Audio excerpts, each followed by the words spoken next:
Hello, everybody. Howdy. Welcome back to another Westerosi weekend, another Sea of Spirits Sunday, another Nymaryen Nunday, another alliteration is important to me inordinately because I was raised on DC Comics as a young man. We are back. We are happy to be back in Westeros, said only us ever, I think. But we are picking up here with the Sea of Spears, episode number 894, I believe we are. We've been playing for just a little while now, 4 billion. and we are we're at the twins. Yeah, the young scions of House Nymaryen went to the seat of Walder Frey in the twins for a wedding, where everything went swimmingly as promised. But then I seem to remember something was a little weird around the end of the session. The next morning, what was that, Felicia? And who's your character, and what do they think of this? I'm Felicia, or Flea, as most people call me around here. And I play Rhina Nymaryen. This is the heir to the House Nymaryen. Someone who is trying to learn how to be not socially awkward all the time, and whose default setting is absolutely not just telling people what the fuck to do and just expecting them to do it. And I, we were having a fairly pleasant time here at the Two Towers thing, Twin Towers, twins, and Whole different series. Don't sue us. and it's been okay. I mean, it's not like a big part. It's good enough. And we're also trying to soothe our buddy Vannon's fears about having to be a buffer here in the Riverlands between two warring houses, and how he's supposed to fix, hundreds of years of hatred. Like, warring houses makes it sound like it will end someday. These are feuding houses. Yeah, feuds never end, right? They just get worse. But anyway, so the wedding was yesterday. And we all, drank and had fun and partied as much as you can at the twins. And then we all crashed. And then we awoke to the sound of alarum, alarum. And it appears that the whole rest of the Riverlands has shown up at the twins on force with knights and banners, and it looks like an invading force. Okay. Right? Okay. Well, it's not possibly an invading force because they're being led by Sir Edmure Tully, son and heir of the Lord Paramount of the Riverlands. So they're not invading anywhere. This is their land. Like first off, so invading makes it sound like they're... Who's the boss of this area? Stop telling her off, Rusty. That's my big sister. Well, tell her to stop being wrong. Rusty. You guys are in the Riverlands. Right. This Who's is the Lord of the Riverlands? Like Tully. Tully. Sir Edmure Tully's father. Is the Catelyn's dad, right? Lord Hoster. Yes. Yeah. So it can't possibly be invading. Brother. Yes. It's it's their land. So yes, at the end of the episode, House Tully is in the field, at least, led by their heir, Edmure. And he showed up with a couple hundred men, and then their bannerman, House Vance, with a couple hundred men, and House Piper with a couple hundred men, and Goodbrook and Mallister and Mooton, a couple hundred men, and Ryger and Blaintree and Butterwell and Cox and Deddings, and Grell and Keith and Laws. They just happened to all show up a little bit late for the wedding with like 150, 200 men each because they brought a little bit larger than is polite, personal escort. But yeah, I guess if you were to add them all up, it might be mistaken for an army. Especially if you were inside the castle that they're, grouping up around. So yeah, they came showing up bright and early the morning after the wedding. and Sir Edmer kind of hollered up a jab at Walder Frey. With apologies, it would appear that we were late this time, as he and the men that happened to travel and arrive with him all started to make camp in a way that happens to look like laying siege look. to. Edward doesn't do anything without Lord Hoster's say. I'm pretty freaking sure. He is Edmer. generally known to be a dutiful son. Yeah, a dutiful son, a fairly honorable man, a solid young lord.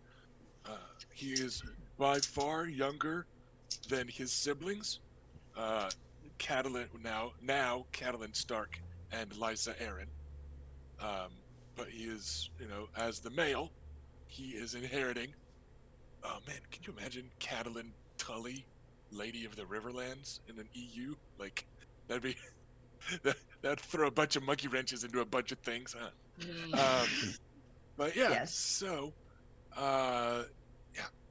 that's where we left off, was with that army showing up and the Freys being a little upset about it, and the castle gate being closed, and the bridge being lifted. This is already the moat there. The river is the river has been routed around both halves of the twins. So yeah. So hey, Erica, who's your character, and how do they feel about how things have gone the last couple days? Okay. I'm Erica, and I play Bela Nymaryen. I am a twin to my sister, which means I might as well have been born hours and hours and hours later in a very prolonged labor Wow. for how much that it matters for being an heir. But it's okay, because I have a slightly different responsibility, which might provide some interesting perspective in this situation. I'm a bit more martially trained, and I know how to lead armies, which is interesting because we now find ourselves in front of a force that you might consider a threatening army. It is at very least being used as leverage for some reason. That reason we have yet to hear about so far. The unfortunate part is that this is not around Wyvern's Rest, where we have all of where my army is. Unfortunately, we traveled rather light because we were on a very long journey. So we have, I believe it was 20 soldiers total. We have 10, a complement of infantry and guerrillas and archers, kind of among our group. I'm picturing the overall group is about 20. Not all of them are fighting. That's counting Philea, the handmaiden, and some young common-born kid that's kind of serving as a squire, But yeah, I was expecting to say 5 fighting men of footmen, like spearmen, 5 archers and 5 sneaky scout types, and then overall the group is 20 people. Yeah. So up against nearly 1,000 or so men out in the field, we don't have any sort of power here. But also, we're far from home. This conflict has nothing to do with us, so we're just sort of a trapped bystander. My first thought was making sure that our people are getting armed and getting ready, as well as myself and my siblings getting ready and prepared as well. So that is what our immediate reactions are. I'll also try to get either myself or my sister to find out what is going on and more information about this while I sort of see to our troops and get us sort of prepared in a way to make sure that we'll be okay in whatever's about to happen. It's just Sigh. like, all right, how many arrows do we have again? Yeah, Yeah. that kind of Not that kind enough. of a mood. But yeah, so it's and the the soldiers of House Nymaryen that are here are, of course, quick to try and find you lot. Um, they've joined you up on the ramparts, which is where most of them would want to be anyway, because even your spearmen have some javelins that they can toss, and what and then like so like yeah, let's take a look. Oh shit, should not have come up here. Taking a look was bad. That was a Um, bad idea. But yeah, so you're able to get the Nymaryen contingent together pretty easily, including Fillet of the Handmaiden, who comes sauntering up from who knows whose bedchambers that Good for her. she was in. She has been doing her part to maintain the ruse and stereotype that Dornish women are overtly sexual. And she's been making sure to spread that stereotype Luring them everywhere all you guys into a go. false sense of security. Right. So, Robert, who are you? Who's your character? How's he feeling about the morning's events? I'm Robert. My character is Garrus. He's feeling a little annoyed. He woke up to an army, and he's rushing to go get some of his armor on. Because I don't know what the hell's going on, but it doesn't sound good. All right. And I'm not fighting another battle in my underwear. And Ash, how are you? Who's your character? What's he thinking? I'm Ash. I play Adam, and yeah, in the absence of like information about why they're there, like Adam's kind of he's not jumping to any conclusions just yet, but clearly some shit's going down.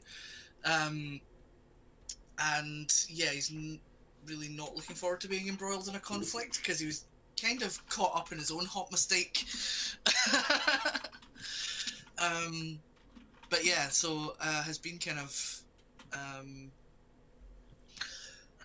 rudely awakened and is basically just kind of on the back foot and kind of hoping that some answers will come quickly, and is, I suppose, kind of preparing to try and be part of the solution. Where is Lord Frey? Lord Walder not asleep. Frey has been roused by this point by one of his sons or grandsons or great grandsons or whomever, and he has come not quite Yoda walking out because he's not quite that old and frail, but he's pretty old and frail. And he comes walking out, and he rests his hands on the ramparts, and this is after an "out of the way, you fucking fool," and like shouldering aside a crossbowman that's up there, and like finding himself a spot at the ramparts, and he leans out, and he just hawks and spits, and then he walks off again, mumbling something about some fall or no, just, Yeah, I knocked my keyboard. That's all. Sorry. okay. I was like, I heard something fall, but I didn't see something fall. What's going on? So yeah, he just hawks and spits off the ramparts in the direction of his liege lord's son, and then he grouchily walks off, and he's like, "Bring me my fucking breakfast!" And he's stomping off towards the Great Hall. So there's a moment up there on the ramparts where the phrase that you can see, and remember that they're a backstabby bunch that are kind of all fighting for Walder Frey's affection and attention and stuff, right?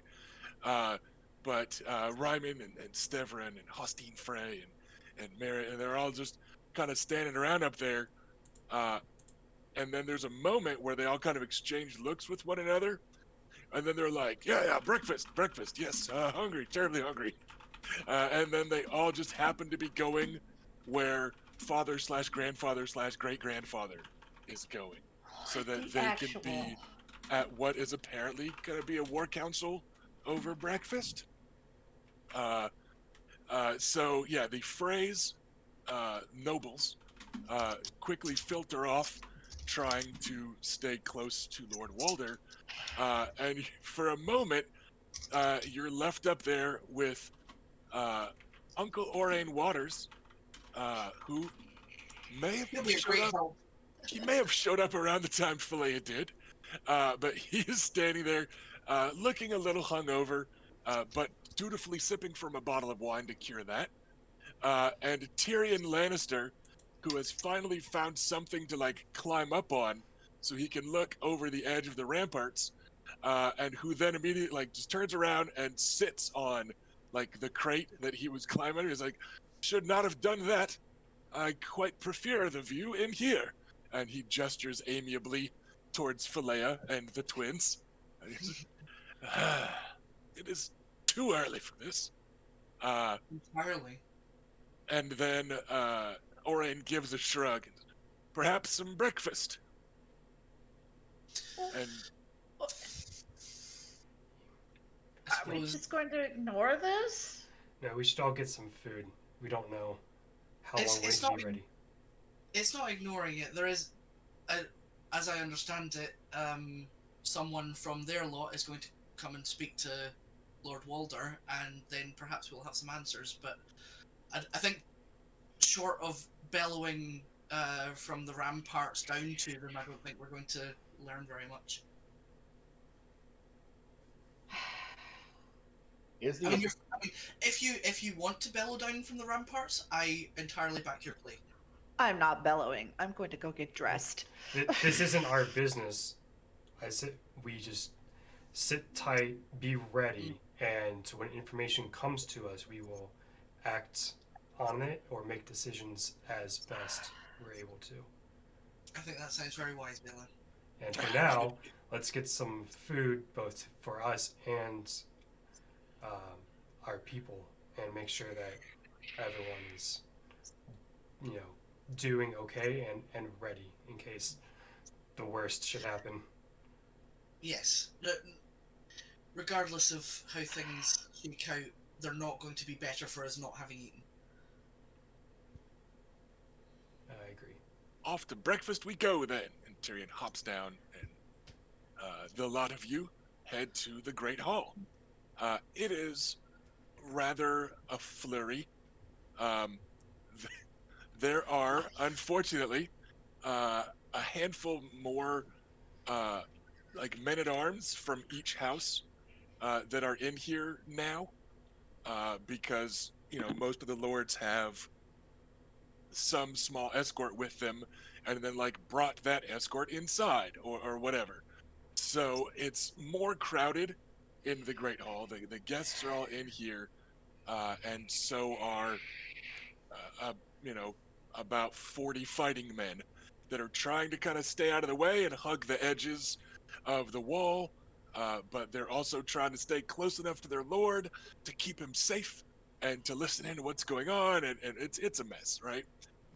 And in the middle of this mess, as you enter, there's the background murmur, and then there's a bit of shoving between a Bracken man-at-arms and a Blackwood man-at-arms, and it's you led them here, and who reported to Hoster about us, and rah, and like Hoster Tully didn't know where the twins were, right? Like somebody had to be followed to a secret someone bandit camp.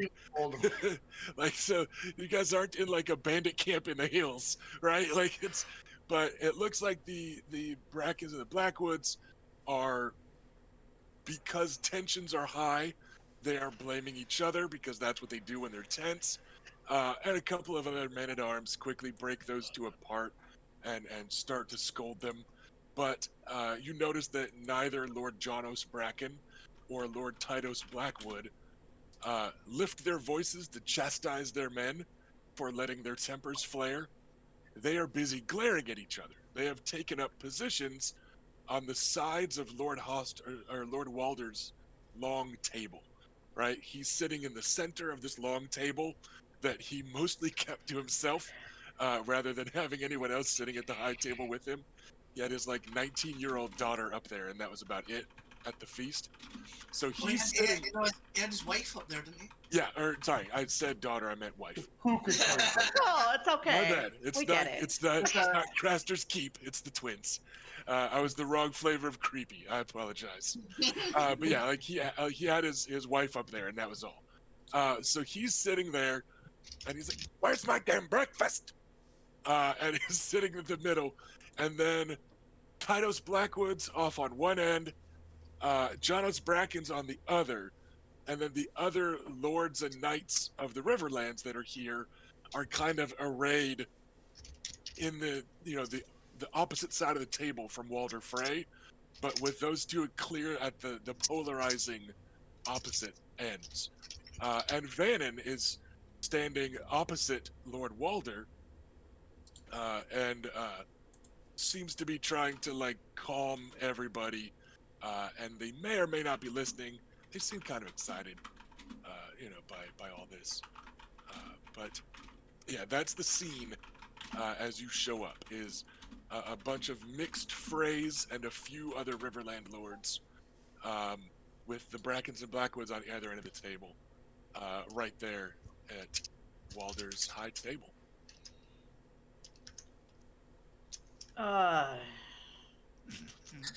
Is little Robert around? You haven't spotted him. He's certainly around somewhere, but he's also a pretty small dude, and this is a pretty full room, so you haven't spotted him just yet. You do see Alison Mormont up at the... She has dragged a chair near the high table, so she's sitting down, and just kind of, she's just sitting there and waiting for somebody to tell her who to hit, or that sort of thing. She's just kind That sounds of right. That sounds like her. so you know that Robert is not far. As Philea gives you all a brief curtsy and says, "I'm off to go find someone with some food." You suspect maybe Robert is doing the same for Allison. But you do see the strong boar up there at the table. You also see Gemma Lannister, now Frey, because she married Aemon.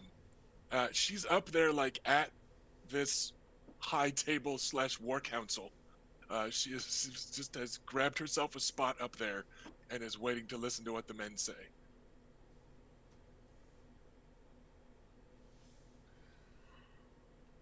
This is. So it's all Riverlands people up there, right? For Those the most lower part, ones? the strong boar and two of the Brax brothers, the second and third Brax sons, They're Robert Richmond. and they're Westermen. Westerland, sorry. And Flement Brax, the third son of House Brax, wed a Frey, which is probably why they're up here. But yeah, so there's a pair of Braxes and a Crake Hall up there. But yeah, the rest of them are Frey sons and grandsons, and yeah, for the most part. Yeah, I'm gonna return to the group to take my armor on. But just let me know whenever enough time goes by. Sure.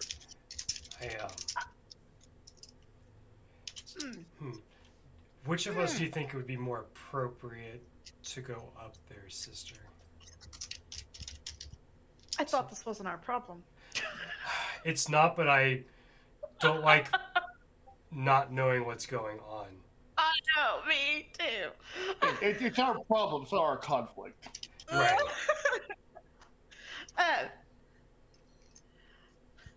Why don't we move a table over to where Lady Yeah, Allison is sitting? Yeah, I don't think I want to interject ourselves into what clearly is a dispute between some Right. some lords here. However, we are also trapped Here. in here. We're And here. I have concerns. All right, well then, grab a table, move it over there by Alisane. We'll take the table, and we'll be close enough to hear. Very well.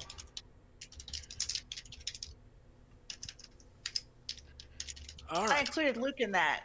I mean, I can Yeah, help too, but as Luke arrives, he sees Bela overseeing a couple of nearby men-at-arms who would just reflexively answer anybody of high enough birth, and they are helping haul a table over. And yeah, to answer the question, chat, you are correct. There are no men from House Went. Lady Shella would have mentioned in passing during your visit. She Yeah, sent her regards, a gift, and an apology for not attending. Yeah, I So- doubt they could spare the men anyway, even if they Yeah. wanted. If I approach, I'm gonna have like a, I don't know, a biscuit whatever I can find for breakfast, and take a bite. What's the situation? we don't know yet. Yeah. We're listening. And a few moments later, Philea and little Robert Frey come up, overseeing a couple of pages with trays of food, and they start to fill the table. And Tyrion clears his throat, and one of them brings him a chair. The rest of you could stand and eat, causing a minimum of fuss, but Tyrion could not. The maiden and the warrior have arrived with food. Thank you both. Philea shakes her head and snorts. Robert seems not to have heard. I don't think she's a maiden anymore. And I figured calling Robert the warrior would be fun, but Yeah. I don't know. Maybe she's just a really good cuddler. Like, they're not necessarily having sex with all these dudes. You don't know. Yeah, why'd you have to make everything dirty? But also, Philea Like has to warn you. Luke. Yeah. Yeah, that was the joke. So, as you are eating the breakfast that has been hastily assembled, I have a quick question, Rusty. Is Yep. the castle, the tower, is it like in lockdown war mode, or like the gates yeah, open? no, stuff has been, it's- they okay. closed the gates, moats, yeah, the drawbridge is lifted. Yeah, that happened as the last of the guest men-at-arms outside came Okay. scampering in yesterday. Yeah, it's all But these locked guys are taking this shit seriously. This is just Yeah. a joke from the old Holy, that jokester. Oh, those Uh, Tullys, they're such jokesters. So, a plate She's of got the breakfast. funniest one outside. You guys have second string breakfast, right? Like, it's some breakfast, some biscuits, and some bacon, and that's about it. So you're just kind of making quick little sandwiches. It's food. It's fine. Lord Walder, who's the only other person that's actively eating, he has a full Riverlands breakfast brought to him, which in my head is because the Riverlands is kind of the most central Westerosi. It's basically a full Irish or full English breakfast. So he's got a couple of very, very runny, slimy fried eggs, and a few links of sausages, and some bacon, some fried little tomatoes, and mushrooms, and a bit of black pudding. And he's up there looking around the table and eating his food by himself, just kind of peering around like he's trying to look for someone to yell at. And he kind of rolls up a sloppy, wet fried egg and lifts it almost like a Dornish purse, and chewing on it, and the yolk runs down his chin. He goes, "Well," that's it. It's just one word, and then everyone at the table starts talking at once in a way that is not at all helpful. And you hear Vannon say, "Well, we should see what they're here for," and then one Frey Ryman is like, "Anyone that leaves these walls is a dead man," right? And Hostine Frey and Merritt are the two that are like the big ones, the Kraykall born. they're the only ones that are kind of being quiet. Um, in that instead of offering suggestions, they're both like boasting, like we'll keep them safe, right? Like they're just like, listen, I know how to hit people. That's all I'm good for. That's what I'm bringing to this conversation, right? I mean, it's good to know your niche. Yeah, Right? and the Sir Stevran Frey, the eldest son of Lord Walder, is actually a lot like Vannon, trying to kind of calm people and one at a time. Let us speak in any order, right? And Sir Enos Frey, it just turns and starts to excoriate Stevran with a vicious tongue lashing. Silence, you coward! Let the men talk. And they're all the Freys are just jockeying for attention and position. And Uh, what's Walt Just doing? and Walder has now uh, wiped his yolk uh, wet fingers on the table and taken a bite out of a lightly fried tomato that is pretty grotesque to watch. He sucks it into his mouth like an eyeball and then pops it shut like with that of like open mouth that you've got to see it. And he's just sitting there being gross and looking from son to son and grandson to grandson and trying to decide who to listen to and who to yell at. And then you hear an enough from Walder Rivers, the bastard Walder, who slams a hand down on the table. is this Blackwater? and Or this a different guy? different guy. Different, Too many different Walders. bastard. Too many Yes. Rivers. Yes, this one's the bastard Walder. Okay. Lots of the Walders have adjectives attached. Yeah, but knowing that didn't help. Yes. Especially, and in fairness, the bastard Walder and Black Walder Frey are very similar in temperament. They're both serious and fierce and stern. So they are two of the more formidable Freys. So I is want to there- suggest to him. I'm going to hear what he says first. Yeah, and he Yeah. just says, enough. And we're, damn it, do sheep bray? I just forgot what farmyard animal bray. Goat spray. Yeah, bleeding. There we go. Let's go Donkey bleeding. spray. Yeah, right. Yeah. All right. He goes. The English degree bleeding. not wasted. The bleating of too many sheep will keep the shepherd from making up his mind. All right, and he just kind of silences everybody. And Black Walter Frey smirks at him from across the table, and you don't know if it's a well done or an I was about to do that or a how dare you smirk. It's hard Even to tell. Blackwalter with got the two confused. no. Yes. What? Oh, I thought you said Blackwalder smirked at him. Black Walder was smirking at the bastard Walder. Like he had the same Bastard. idea. Therefore, Yeah. by comp, even he got them. Okay, gotcha. I was just being a little facetious. So that calms them, right? There's a moment of silence, and then Sir Enos Frey, his third son, with Para Royce, says, "Someone must talk to them, or there's no word from the men on the wall that anyone has approached under a white banner or otherwise to discuss terms." And Sir Stevran Frey says, "Perhaps even using the term terms is hasty. We have done nothing to deserve a siege from Lord Hoster. Perhaps they are not sending any sort of herald to discuss terms because the siege." And then Black Walder Frey says, "I'm sure that someday the Maesters will take great pleasure in enjoying the academic differences between being laid siege to and an army simply encamping around your keep. But in the meantime, perhaps we should learn what they are after." Right? And that seems to be the thrust of the discussion is like, OMG, do we freak out and do we assume anybody leaving the walls is a sacrificial goat?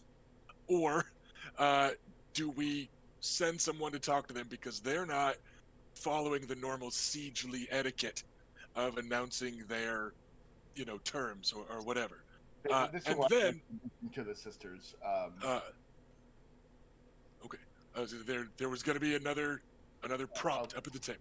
Okay, there is a throat clearing, and coming swaggering out of a dark shadow in the Great Hall is the leather-clad Lynn Corbray, with his Valyrian steel sword at his hip, and one hand on the hilt, kind of idly caressing the hilt as he does, as his hips carry him anywhere. And he comes sauntering up, and he is on Lord Walder Frey's side of the table.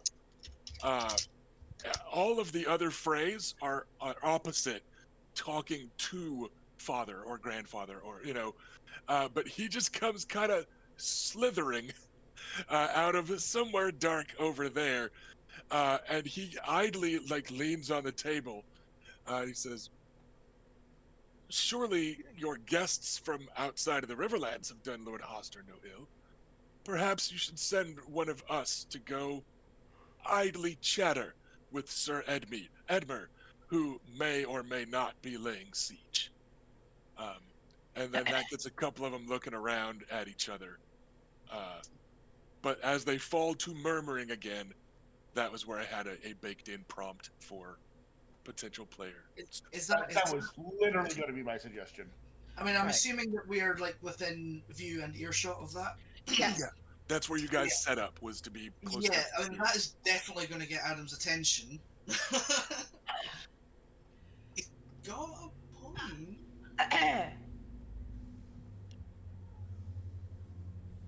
That is the most excellent idea. I say loudly to my table. And, Just and, for yourself. and a few people hear you, and the wall of phrase kind of parts and turns a little. And Tyrion, God, I just keep getting the wrong tie. But Tyrion, who is sitting there munching on some bacon, kind of glances around. Says, "Oh, so we're to be included in some fashion." And his aunt up at the table lets out a buxom giggle. Everything she does is buxom, but when she giggles, things bounce and draw attention. And she says, "I'm sure even a hot-headed young Edmer would not be so foolish as to take a Lannister hostage." And Tyrion says, "I'm sure even Tyrion, the least of the Lannisters, would not be so fool to find out himself." And goes, Could you imagine a hot-headed Tully taking a Lannister hostage? Yeah, imagine if that happened. Wouldn't that be Tully. and he just goes back to munching on some bacon, and people start kind of glancing around, and the Strongboard draws himself up. He goes, "I'll go. I'm not scared of a couple thousand Riverlanders." And the Braxes are like shaking their head a little, kind of ruefully, but also maybe in a way of we don't want him to speak for this whole goddamn castle. 4,001 at shit odds. Yeah. 4,002. Mayhap. Yeah, I'm definitely glancing at my siblings to see if any of them are going to speak up. I'm, I literally just did. Mayhaps it would be more politic to send someone even more distant from the situation. For the record, Uncle Orain is nowhere to be seen. Yeah, I know. He came with you guys into the breakfast hall, but by this point, he is, glancing around at who's here. He is gone. So I think we missed our chance to leave. I think we all know better than to try to pin even an ounce of responsibility onto him. So Lord Walder, who is using his black pudding to swipe up the runny egg yolk and tomato juices from his plate, he then gestures at you lot moistily with it, and does a come hither motion before putting it in his mouth and sucking his fingertips clean. That is his come hither motion to you lot. over bedroom eyes is a face full of wet fried egg and black pudding, slurping individual greasy fingers clean. Do you mean Just like all of it, or just the at twins? your table. It's hard to tell. It's not the most accurate come hither you've ever seen. And We're already standing, so I'll have that way. yeah. I will Tyrion too. is pointedly looking away, like suddenly very distracted by something he sees on the floor. His aunt clears her throat and he sighs and hops down from his chair and joins you. The lady Alysanne Mormont comes trundling up with you lot. Robert stays in her shadow, so that Lord Walder makes a big show of peering at the lot of you, squinting across the table as Freys sullenly slide around and make room for all these outsiders to steal Father's attention, right? And Lord Walder's giving you all a once-over, and he chortles at Alysanne Mormont. Great hairy beast, reminds me of... Oh, oh, it is you. Oh, and you've still got him. Well, you needn't have brought him back. You keep him. In squiring, right? Yes. No. I don't think I'll send the second daughter of Bear Island to go speak on behalf of the twins to my liege lord's honorable son. And then he leans and he makes a big show of craning his head, like a boomer trying to drive, like seeing over the dashboard. Like he makes a big show of that look, even though Tyrion is perfectly visible, like standing at the edge of the table, and he goes, meh. Oh, I wouldn't want to insult the great and terrible Lord Tywin Lannister by sending a lion into the fish's den. No, should something go wrong, I'd have half a death on my conscience. And he chuckles a bit, like he's very pleased with himself.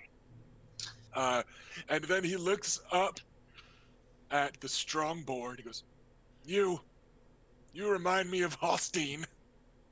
It's not a compliment. And he looks, yeah, and Hostine, for the record, is right there. Like he's not. There's nothing subtle about this. I thought he was right there.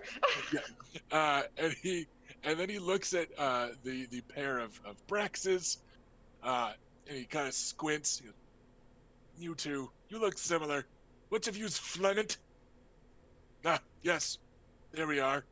A good son or grandson or whatever. No, the Braxes have wed into our line and been honored with Moria.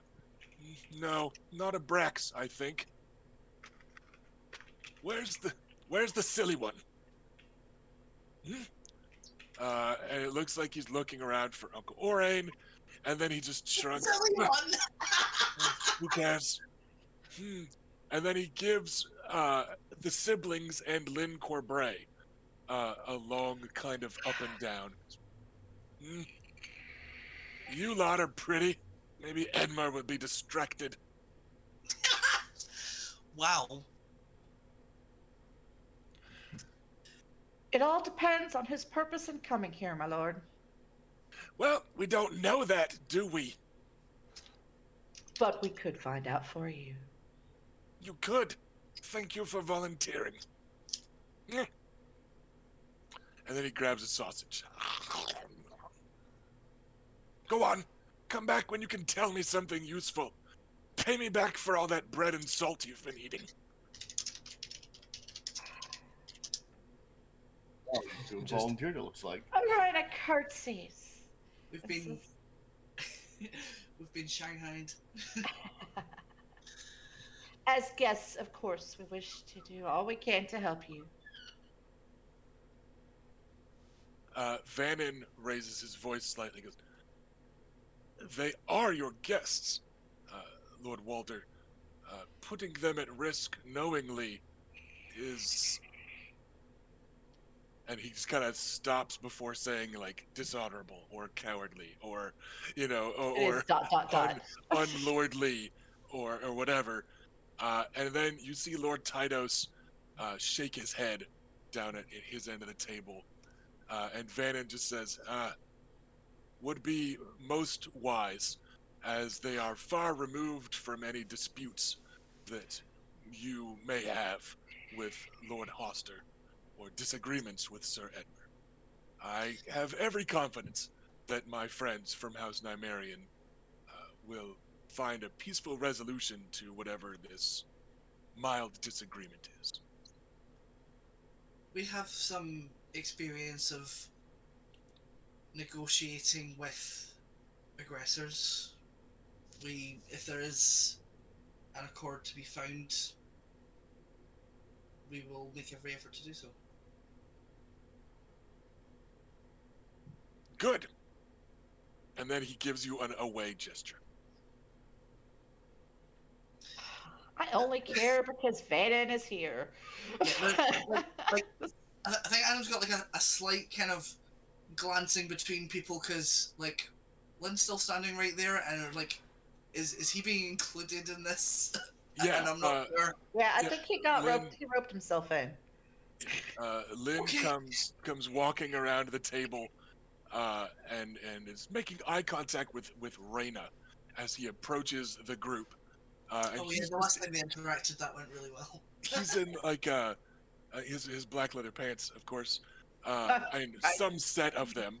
He's got probably a couple, and then he's just got on like a white tunic, and he just has one hand on the hilt of Lady Forlorn, and then looks the lot of you up and down, especially Luke, who is now armored again. He goes, "Well, do you need time to prepare?" And it's very clear that he feels he does not. He seems to be planning to go out just in sexy street clothes. God, he's so hot. I'm Uh, not supposed to say that, but he is. all right, remind me again what time of year it is here. Because every time I picture the twins, it's gray and rainy. Totally spring then. Like, out of character time of year doesn't really matter in Westeros because everything's dumb. Like, remember, they've got long Right. winter cycles. Seasons And, can last years. That's right. That's right. but yeah, it's partially cloudy outside, but it hasn't been been raining actively very much the last few days. So yeah, it's Certainly in my head, it's been spring for a while. Right. it's just kind of weird thing. No, I mean we're fine here. I assume what did Bayla change into? Just like I only have the gambeson on for now. I didn't put on my full armor yet. and Raina's not in a gambeson at all because that's not what she does. I think Just We- regular like lady clothes, but with a overdress, like a cloak and boots. But what do you think? I'm sorry. I think we're fine as is. If we get to a point where armor will be useful, armor will not be useful. Right? If you catch my meaning. So I think we're okay. I mean, Adam's like, no, he kind of like split the difference between like being ready for trouble and not being ready for trouble by like wearing like his like deep red soft leather stuff. Yeah, stuff that's easy to put on, just like over the top. Fine. Yeah. We don't need to take half an hour for me to put on my full armor. Yeah, I'm wearing my wingtail, not my full half plate. Yeah. And, like, Adam did also, like, he came down like with his bastard sword and his bow as well, Yeah, just in case. bring those, but you won't need the full armor complement. Yeah, he's not going to go and put on his scale mail or anything like that. Should we bring a banner of our own to show Yes. independence? Yes. Yes. Lynn Corbray gives a careless shrug. I seem to have misplaced mine. It's all right. You fought under our banner before. I'm fine with you being there. Um, we'll need our banner and how far are they camped out? I didn't remember. I mean, are Not we supposed to far. be walking? I Are we guess, Just supposed to outside bow shot. yeah, like a Like couple it's- 100 yards probably. Yeah, but not super far. Would it be kind of fair to bring a white flag as well to indicate peace, or would that indicate surrender? Just Like like a Well, the, car- usually Harley, plans for maybe. their- I assume we are aware in character with the proper like Right. protocol. Uh, yeah, you are not officially representative of the army inside, so the white thing might not be appropriate. They tend to not signify surrender quite as much. Surrender tends to be a more individual thing in this society, with knights then being like ransom back and whatever. you They can are have to used pay, for I surrender, basically. yeah, like they are used for peace. White banners, but yeah, the banner of your house would be just fine.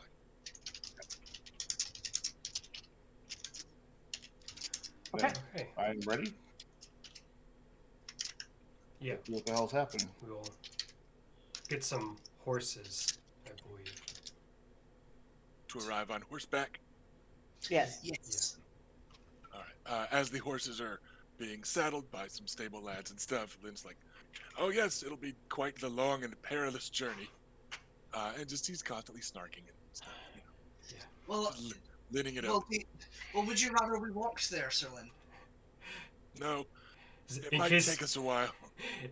in case we need a hasty ride back to the castle, is my Also, thought. they will be on their horses when they come to meet us. So Do you really think that Lord Walder's going to keep the gates open for us? No. No, I And don't. he says as he vaults up into the saddle. I hope there are others in the castle that might have stronger. yeah, Lord Thoughts? Walder is not himself at the gates, so we can appeal to their better nature. Yes, that always goes well. Shut up. Also, Oh, my It's not like- typing has to. he's not making that like it's not like a serious shut up, so you don't actually have to shut up. Otherwise, you would have needed to. 5-minute timeout. Erica just mutes you on Discord. And I can mute you. No one will hear you on the stream. I'm not going to.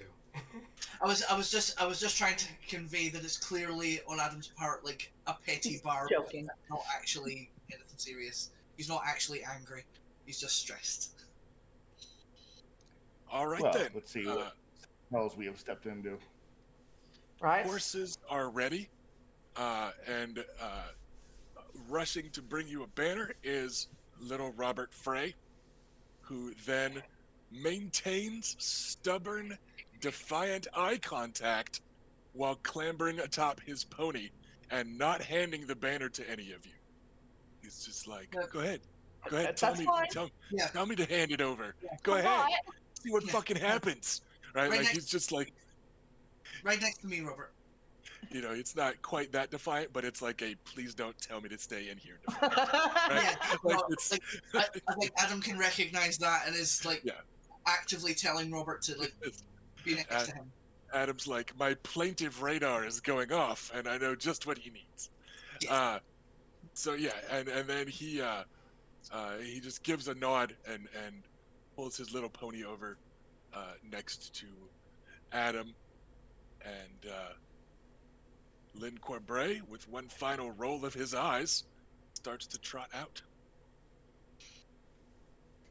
Must be exhausting being edgy all the time.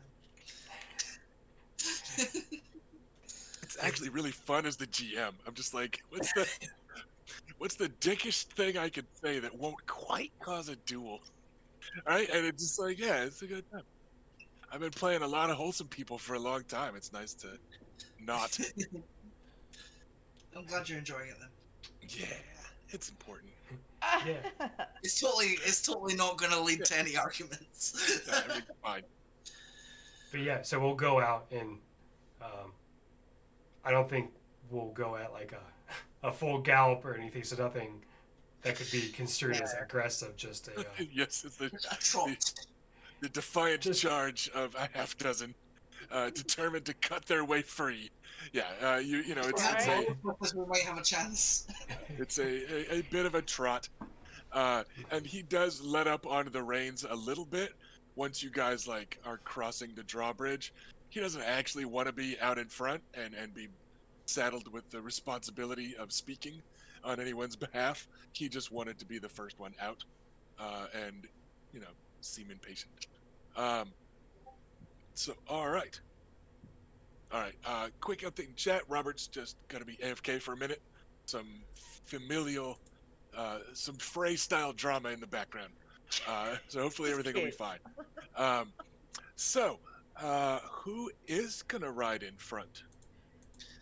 Who is gonna be the leader of this little contingent and kind of take point? Reyna seems like the technically- obvious choice. I'm sorry. Reyna seems like the obvious choice. And since this, I mean, currently appears to be a diplomatic mission. right. I'd say I'm- there's three of us that make sense, or you could put arguments for. Me for being, in charge of army type things, but this doesn't seem like the point where we're going to be aggressive, so probably not me. Okay. Luke, I will- because this is the North, and he's a knight. Yeah, fuck that. But Reyna, Under Because- under no circumstances should Lynn be allowed to speak for Right? right? Yeah.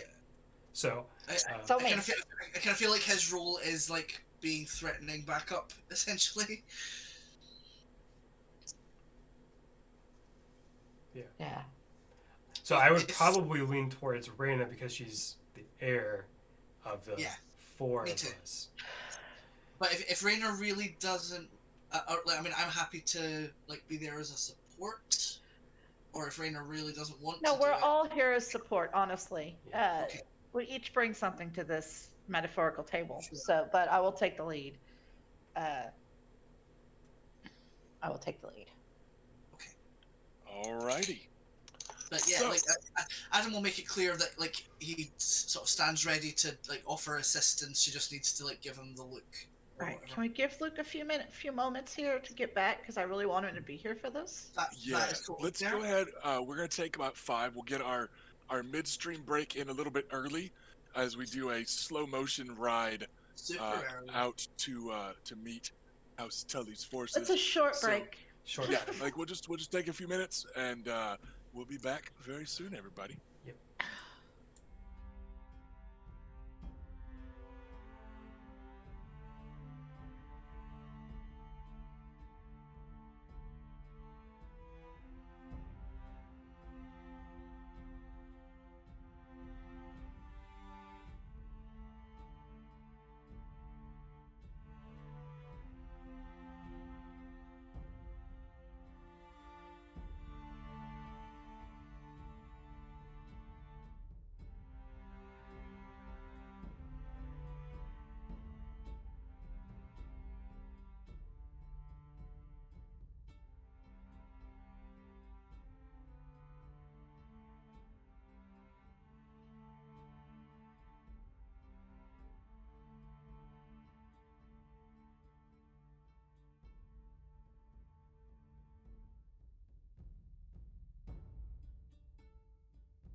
And we're back. Thanks for waiting, everybody, as we had that non-commercial commercial break. And we are picking up right where we left off, with Reyna leading the young scions of House Nymaryen, along with the ever helpful and charming Lynn Corbray, and the best Frey, Robert, who is kind of squiring and carrying the banner for the lot of you. And they are riding out to meet the host of Sir Edmure Tully, heir to the Riverlands, who is outside the walls of the Twins with about 20 banner houses. Oh, thanks, Um, Bad Nug. Oh, cool. There we go. Thank you, Bad Nug. So, Reyna, who is taking the lead in these negotiations, now has an extra destiny point to try and not shit the bed with. Looking at Thanks for all your Yeah. support. I got Bad you, Nug, babe. not my husband. Yeah, that was clear. So, as you go riding out to meet them, and again, they're like just outside a bow shot type of range. There are some young lords on horseback, and they come riding out to meet you. And you actually recognize a few of them, and it's Lord Lyman Goodbrook. He was at who our house. Was recently, yes, one of the guests Yes. of yours, He came to my Uh, turning. Yeah. and he's out there along with let's say Sir Robert Page, who's another kind of young knight about Edmure's age, and a handful of men-at-arms or knights are riding with them, and they ride very slowly as they approach you, and it's Lord Jason Mallister of Seaguard, with his silver eagle on purple, that gives you a bow from the saddle, and then looks to Lord Lyman Goodbrook, who's of a little bit lesser house, but he was kind of, you could tell that it's Lord Jason Mallister that's officially leading this group, but he is ceding the floor to Lord Lyman Goodbrook, right? Like that's kind of the vibe, because this stuff's important to nobles that aren't all siblings, right? It's Jason Mallister met with the blah blah blah blah blah host as they rode to negotiate. Right? Like, it's just everybody wants their spots. So Lord Lyman gives you a deeper, friendlier bow. My ladies, sir, young lord, it is good to see you again. Though the circumstances be less pleasant, the weather is at least more to my liking. Oh, Lord Lemon, it is good to see you as I'm afraid we were here for a wedding and of a childhood friend, and now we are here.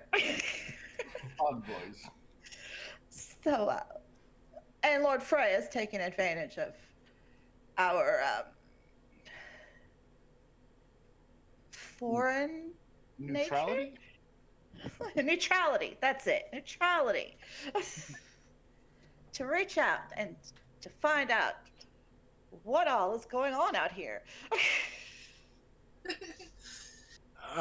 Simply that a few of us were late to the wedding, I'm certain the history books will say. In the meantime, though, please, may I escort you to Sir Edmure, and he can explain things in greater detail. We would much appreciate that, my lord. Thank you. And then their host kind of splits down the middle, and they kind of restructure themselves that they're now riding on each side of you guys, so you're officially in the middle of Right. them. And you see Jason Mallister and Lynn Corbray kind of giving each other eyes of a What kind of eyes are we talking? the squinting, challenging, looking, Jealous. sizing each other up, not the damn look at them leather pants eyes. Yeah, it's a little different. Those are totally different eyes. It I don't starts with recall, fighting. like, yeah, like I don't recall them like facing each other at the tourney in King's Landing or anything, but they could. Yeah, Lord Jason just has a reputation as a strong fighter, uh, So he's always checking out the other strong fighter. yeah, and he is pretty tall and pretty lean. His blonde hair is going a little gray, which he's got maybe 10 years on Lynn, but he's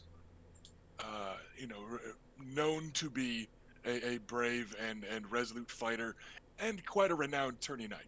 So they may have met each other in tourneys before, but Yeah, it could just be like, hey, I've heard of you, you've heard of me. Let's give I each other also the like area. the assumption there's no way Lynn just pissed him off at some point. Yeah, like it could totally have happened. But there's no overt issues as the lot of you ride up. Um, I, Lord Lyman is actually continuing to talk about the weather. It's like, I hope your travels through the Riverlands were pleasant, at least until you met Lord Walder. It hasn't rained over much in recent weeks, and like he's legitimately like just middle-aged dad talking about the weather because that's the pleasant and neutral thing that he has to discuss.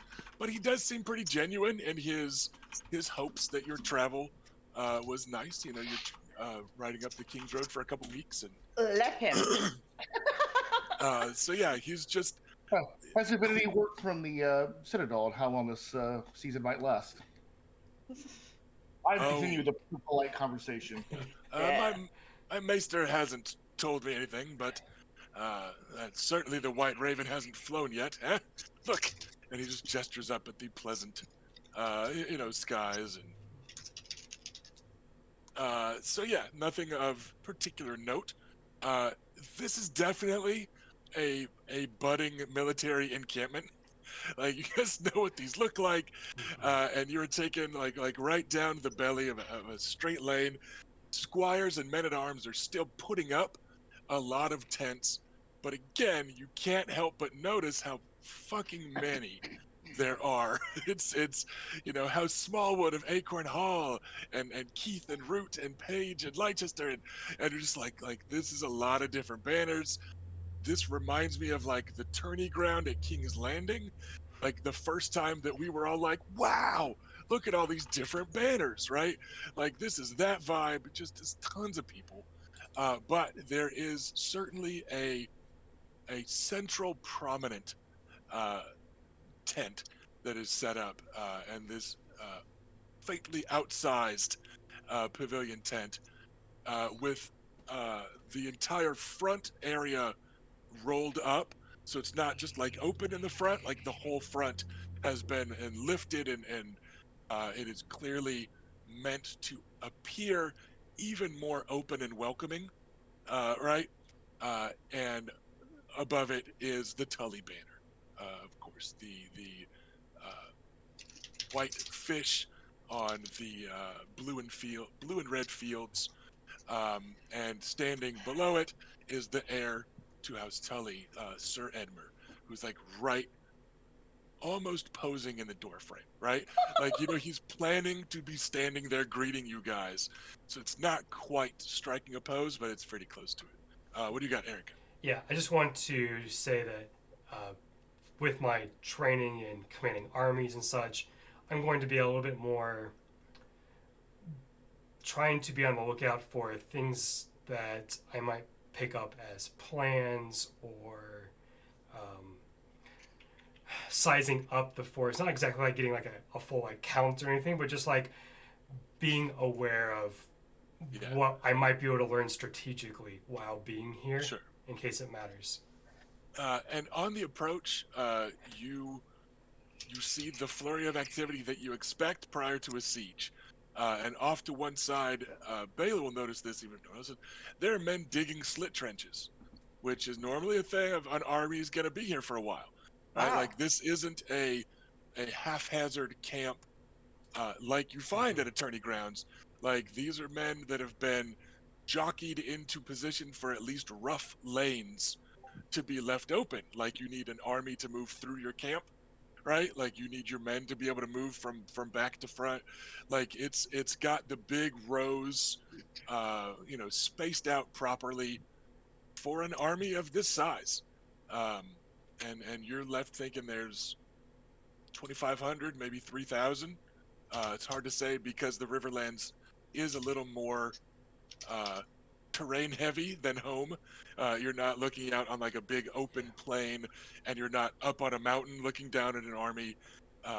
But yeah, like they're spreading out into the nearby fields, and there's a tree line back that way, and you see men moving around in there, and it just looks like they're Okay. spreading out a fairly large force in a very military encampment style. Okay. When I get a chance, I will whisper to Reyna that they have set up and begun preparations for a siege. That is their current posture. Huh. That way you have that information when it comes to talking. Right. So, good to know, I guess, but bad to know at the same time. Good to have the information. How about that?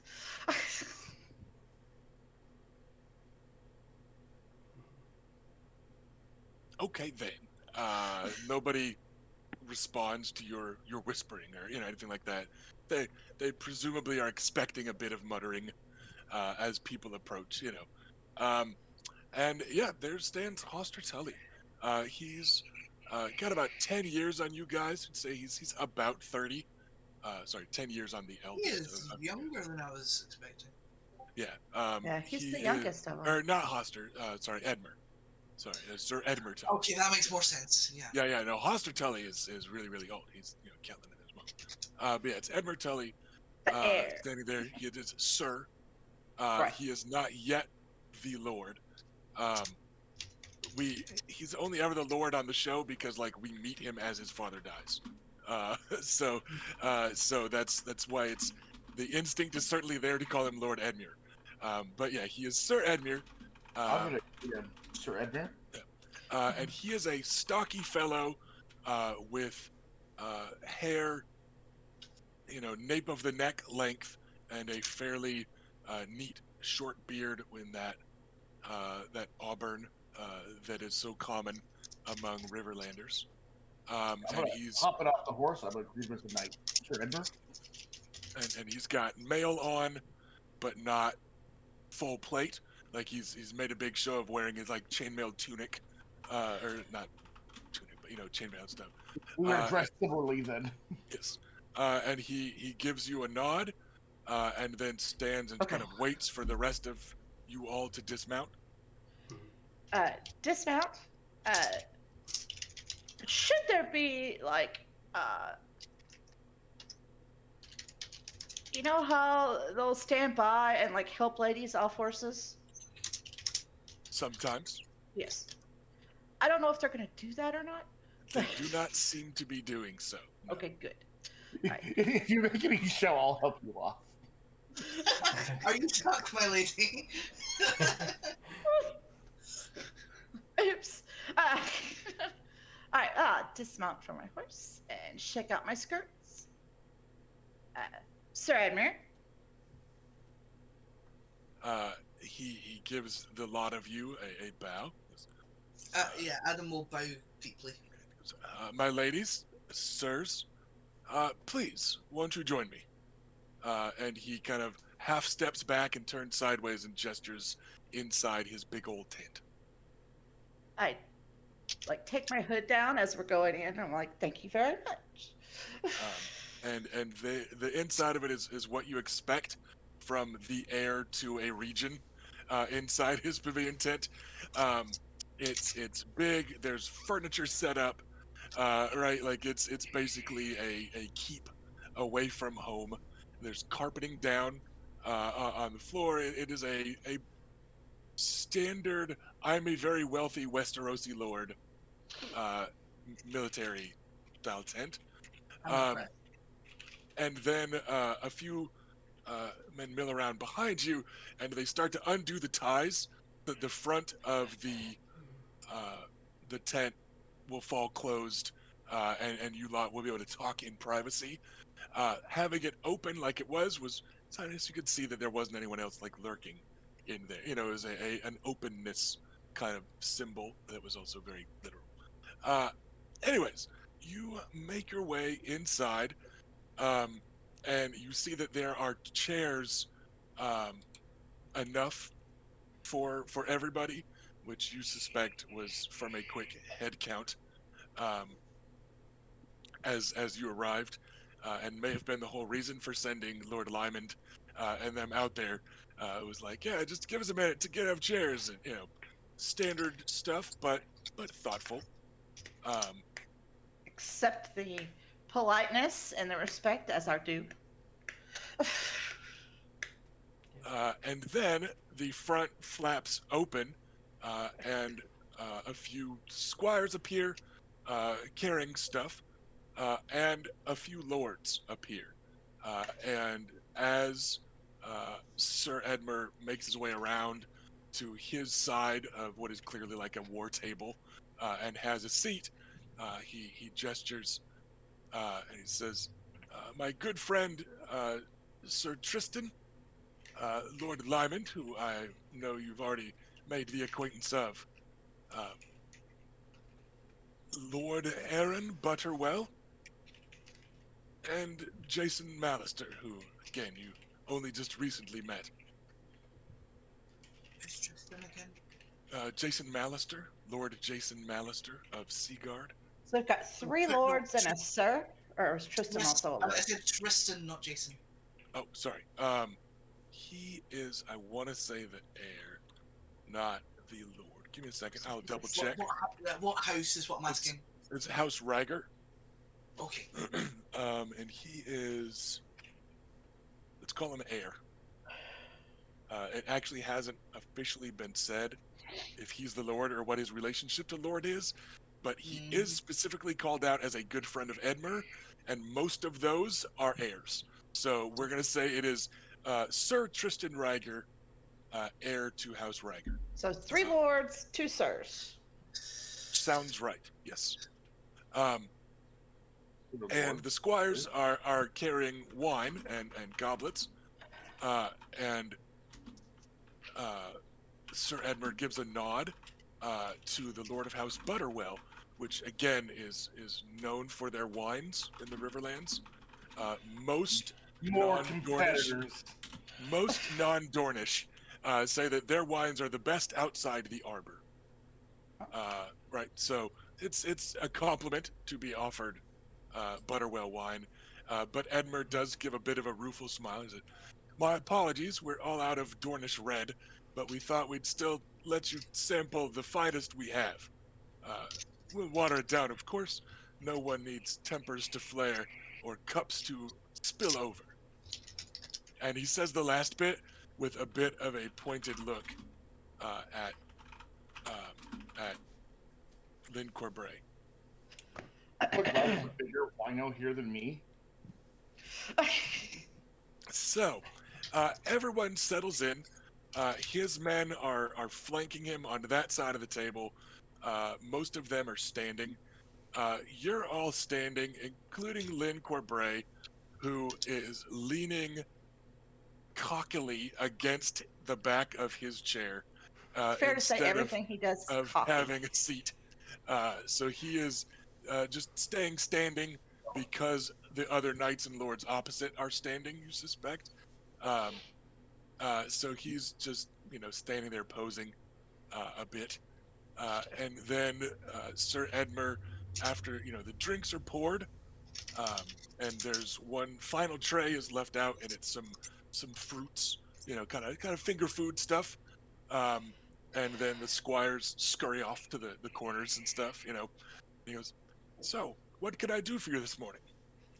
You can all see on Luke's face, he wants to say about 1,000 things, but he's deferring to Lynn.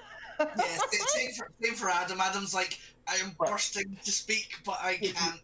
Yeah, if you want to look at me and have me say anything, I have stuff to say, but I'm Same, same. You said that they're not sitting. He is. His Okay. men aren't. I will take a seat with my glass of wine and cross my legs, and then I will kind of smile. Well, I would like to say that it would be wonderful if you could just strike this whole siege thing and go home. Oh, siege? And he lifts his eyebrows and is clearly putting on a show of sounding surprised that you would possibly mistake anything for a siege. So is this just friendly neighborhood hijinks? Is this how you do it in the north? What are you scamps up to? Oh, no, we're simply here to visit our good friend and loyal subject, Lord Walder, though it would seem he may have misplaced a few of our invitations to the wedding. We sought only to come here and share our best wishes and wish good fortunes upon the happy couple. Say, isn't Sir Vannon a friend of yours? He is a friend of ours. He was fostered with us at home at Wyvern's Rest. It's no surprise a guest of the groom would be friends with him.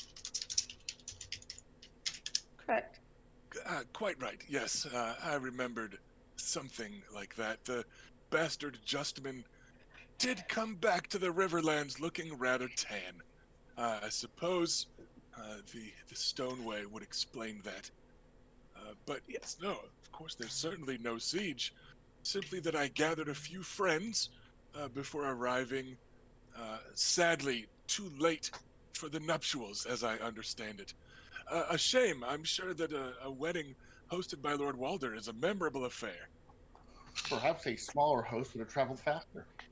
Yeah, I think Adam's struggling to stifle a little giggle at that.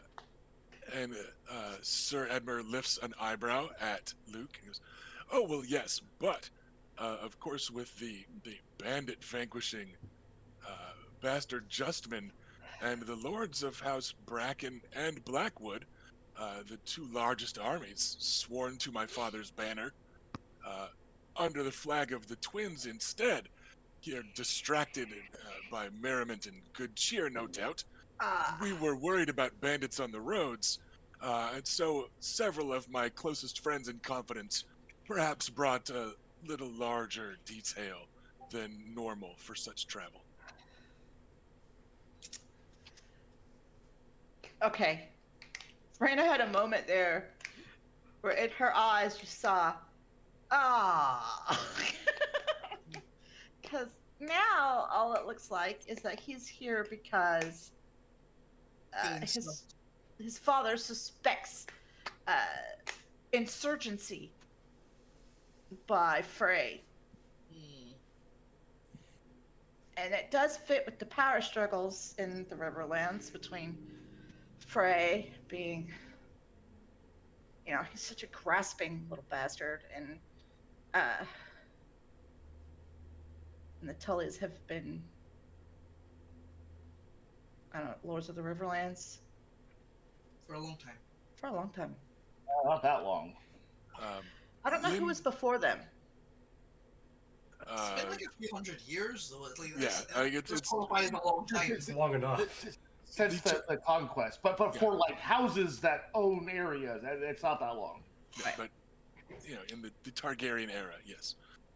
So They got Lynn after them. Corbray smirks, like more pointed than his default smirk. He's got resting smirk face.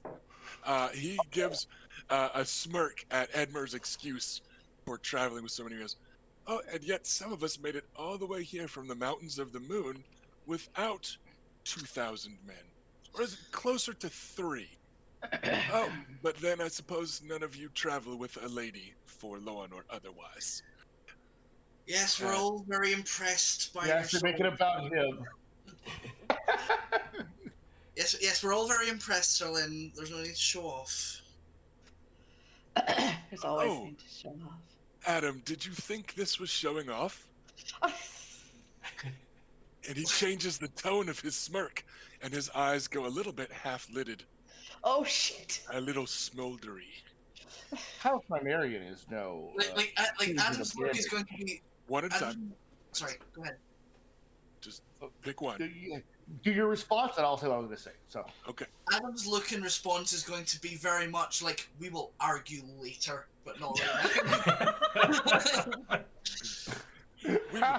now. You will hear about this when I'm tied to my bed, young man. no. I don't think Adam would be calling him young man. But All right. So, yeah, Adam, I'm imagining a bit of an exasperated look at his face. yeah, kind of exasperated, but like we can't bicker right now, so fucking All right. drop it. And then Luke. House Nymaryen is a stranger to dealing with bandits.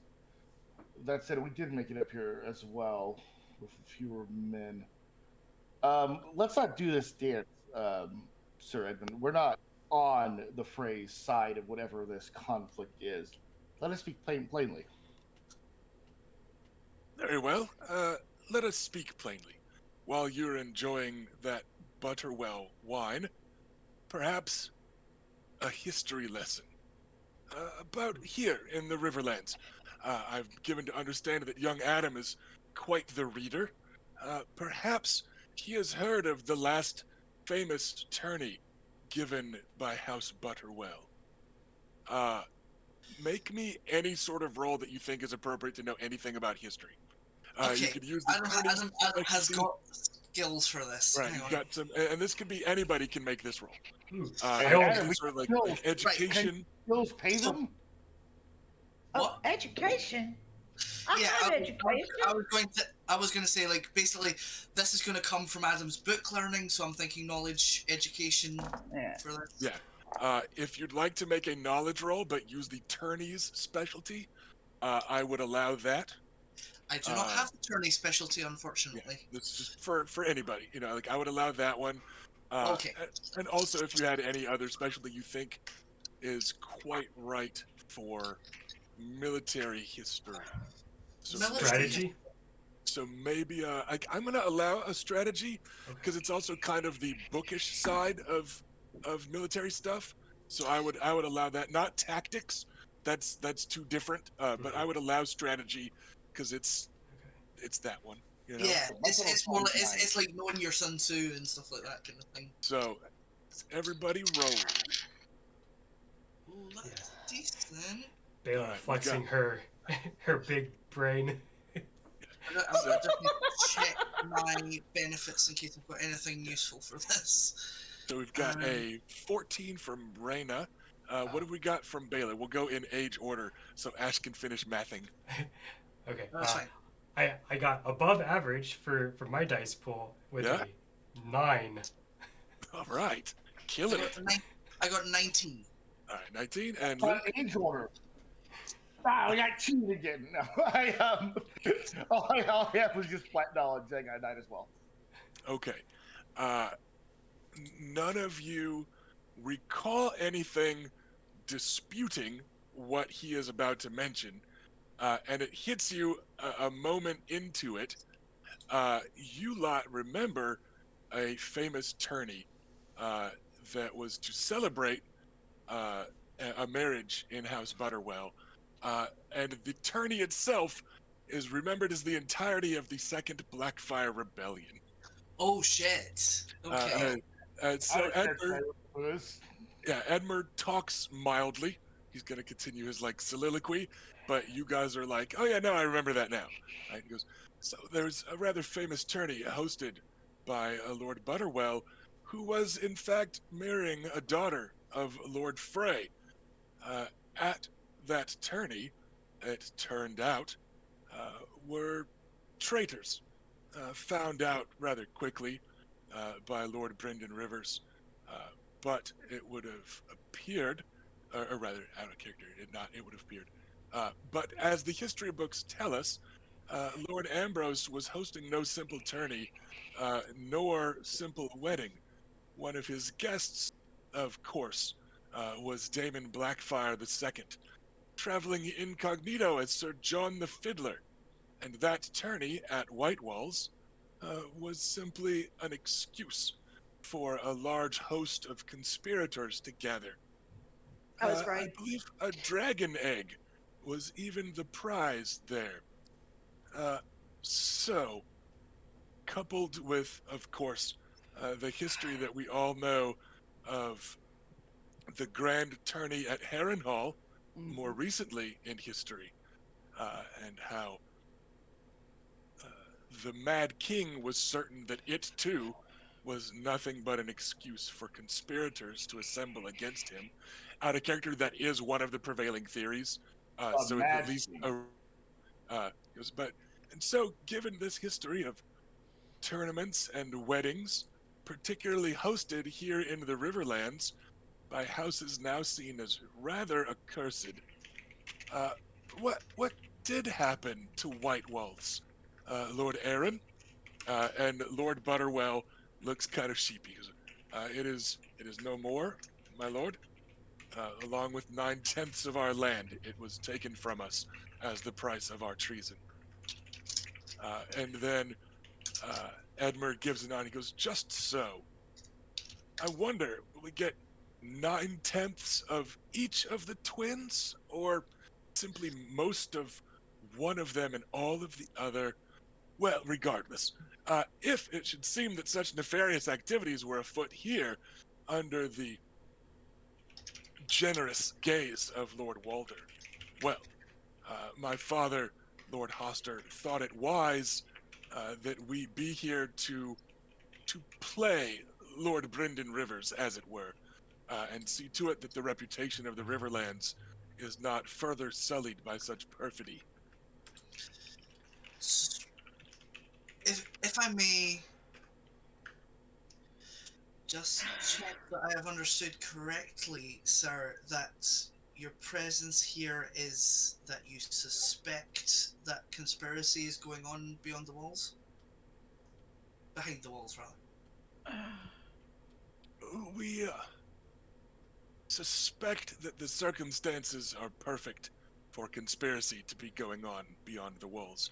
As I mentioned, the Brackens and Blackwoods, despite how our small encampment may appear this morning, are actually the bulk of the armies of the Riverlands, coupled with the wealth of the thrifty Lord Walder. There would have no shortage of men. And houses Hay, Vibrin, Charlton, and Aaronford, of course, while lesser, are bannermen of House Frey, and as such would be obliged to follow the orders of their liege lord rather than their lord of the Riverlands. Might I ask if Lord Walder has given rise to suspicion beyond merely being not Himself. invited? Yeah, being Lord Walder. Being himself. Yeah, what I'm trying to ask, I'm saying this out of character, like what Adam's trying to ask, has he given you reason to like suspect this other than just not inviting you to this particular gathering? It's not terribly common for conspirators against their lord to give prior notice. As I understand it, there was recently a similar situation in Dorne, was there not? Did Lord Anders politely tell your uncle ahead of time that he was fueling dissent within the realm? No, but we found evidence Where- for it before we acted. But there were prior signs, such as the Ironwoods throwing their lot in with House Lugus when they accused us of treason. Indeed. And would you not call a gathering of nearly half the fighting men of the Riverlands beneath the banner of Lord Walder Frey something of perhaps a prior sign? Seems Perhaps. to be My the only lord. side, does it not, my lord? Or sir? Go ahead, Felicia. I haven't noticed any signs of that sort of treachery. Honestly, Sir Edmer, if I may speak plainly, it seems to me that it was mostly him being rude to those he thinks that he thinks is better than him. Like, Edmer gives a bit of a smile. So it is Lord Walder and not some faceless man taking his throne, at least. The confirmation of his character is reassuring. It means he's still in good health, as of course we wish for any loyal bannerman. I must say that I, from what I have seen, House Blackwood and House Bracken are far from allies. They have been squabbling the entire time that we are here. So if there is any fomenting of rebellion amongst them, it is certainly not with either of their knowledge. I suppose an important question to ask at this juncture, Sir Edmure, is if Lord Walder was to tell you that there was nothing to worry about, would you accept that answer? Suppose that would depend entirely on how sincerely he told me. I wonder perhaps, while we're sitting here, enjoying a late breakfast and a bit of Butterwell wine with a history lesson, if young Lord Adam, again, I'm given to understand that your handwriting is superb, perhaps you could list for us everyone that was in attendance at the wedding, as best you recall. And he slides some parchment across the table, and it's to like all of you, like it's multiple little pieces of parchment, and ink pots with quills in them. Just if you don't mind, idle hands while we converse are perhaps troublesome. And he says that with a glance at Lynn Corbray, whose hand is of course Audia's sword. I confess I'm somewhat surprised that you don't already know all who have attended. Perhaps I do. Perhaps I don't. It's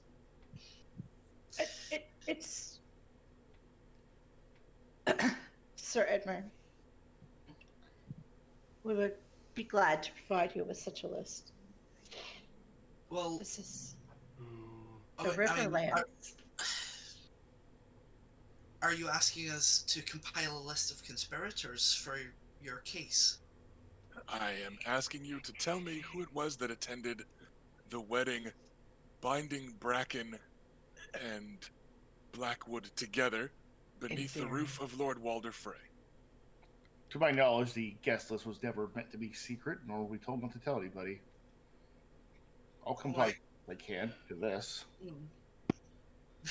I think Adam's kind of like, well, very well, but I would hope that it is purely for that. His tone being like, if you fuck us, Edmure.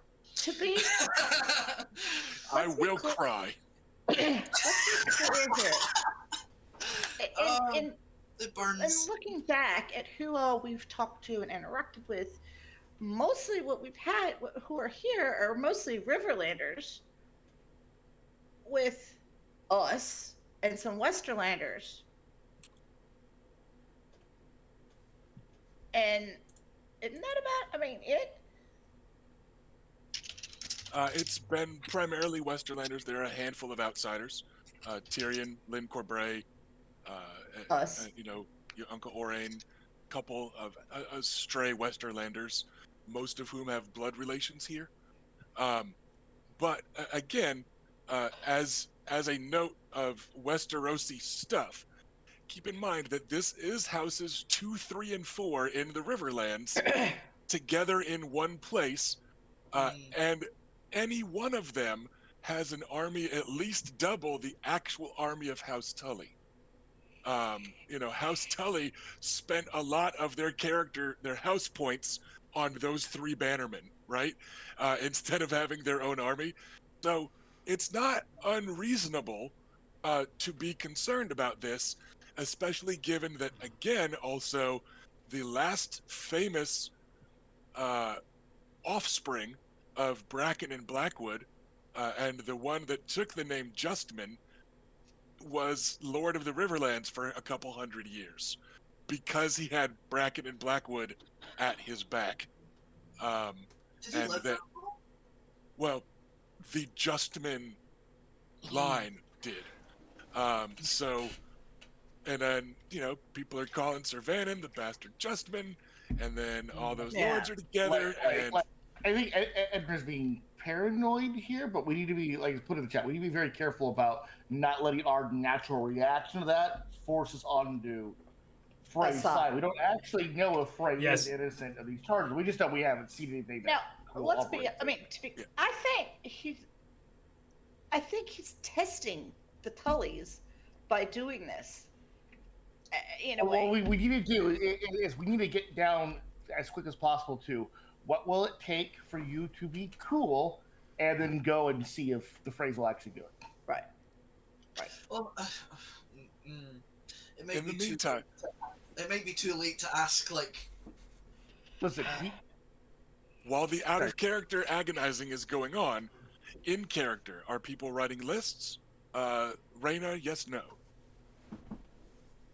I'm just contributing to the list. We're gonna get one list. Okay, so you guys are gonna like brainstorm for Adam to write the Yeah. list, or Adam's got the best handwriting.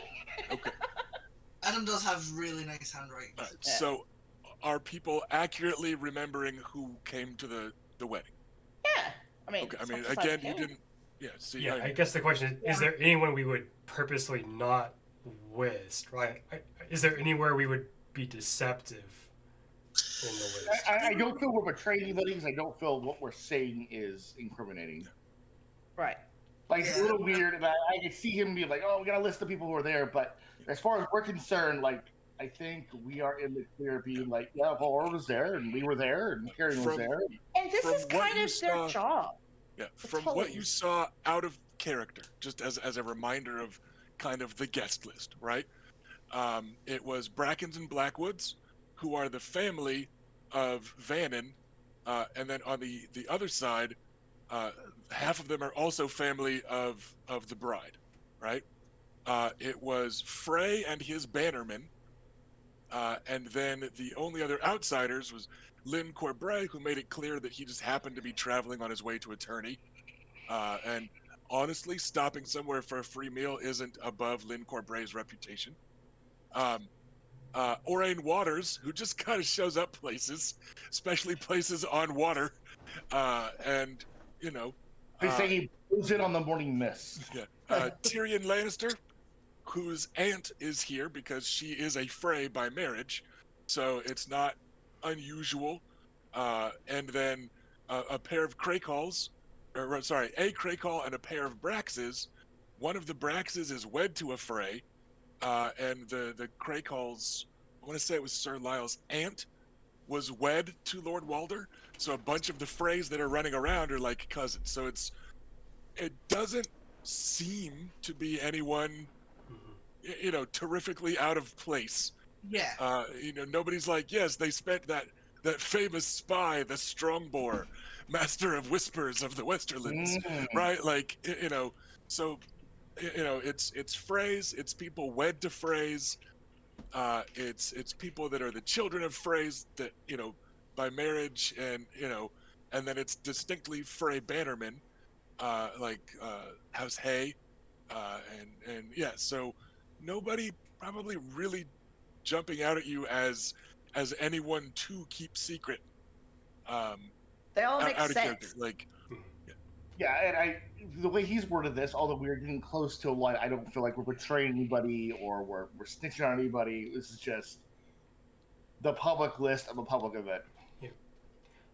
In character, I will speak up at this point while we're sort of doing list stuff, and I'll say, Sir, reflecting on what transpired with the Ironwoods, if they had a meeting with several prominent houses of the region without us, I know that our house would have been very nervous about it, and I know that the Martells might have taken notice as well, and I completely understand what you are saying, and I do not begrudge you for being here. I think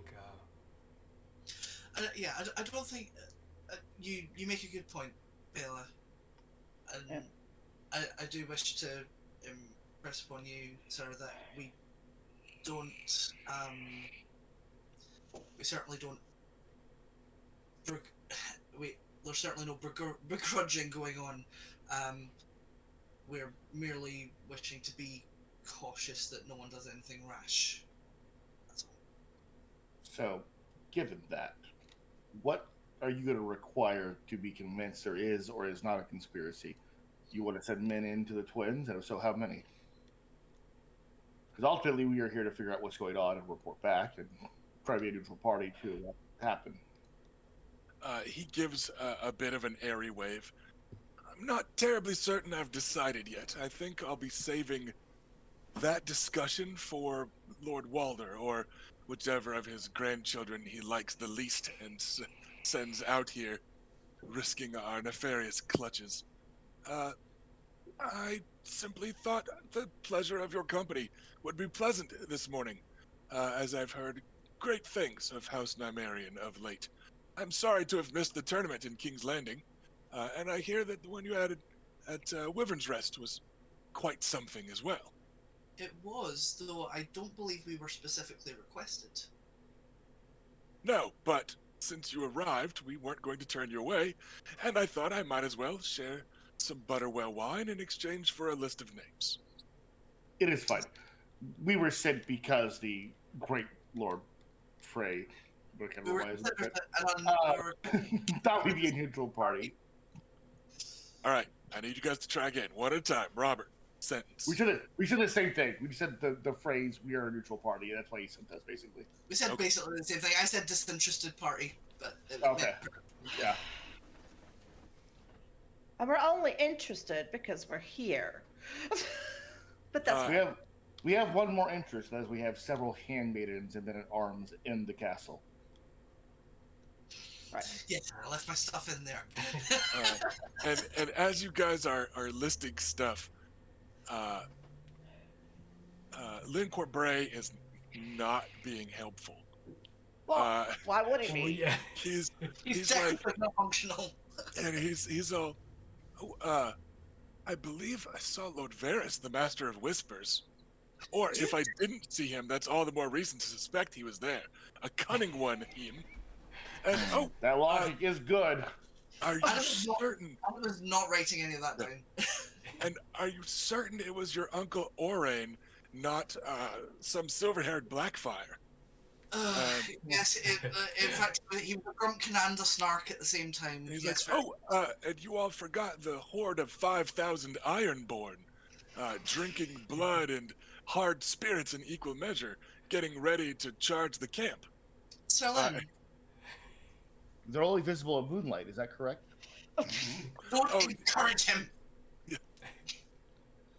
I just saw and shake my head. And I think you're mistaken about Tyrion Lannister. I'm fairly certain it was his brother, the Kingslayer. Oh, and most of the rest of the Kingsguard were there also, as I recall. Make sure you write them down. Deucedly dangerous swordsmen, one and all.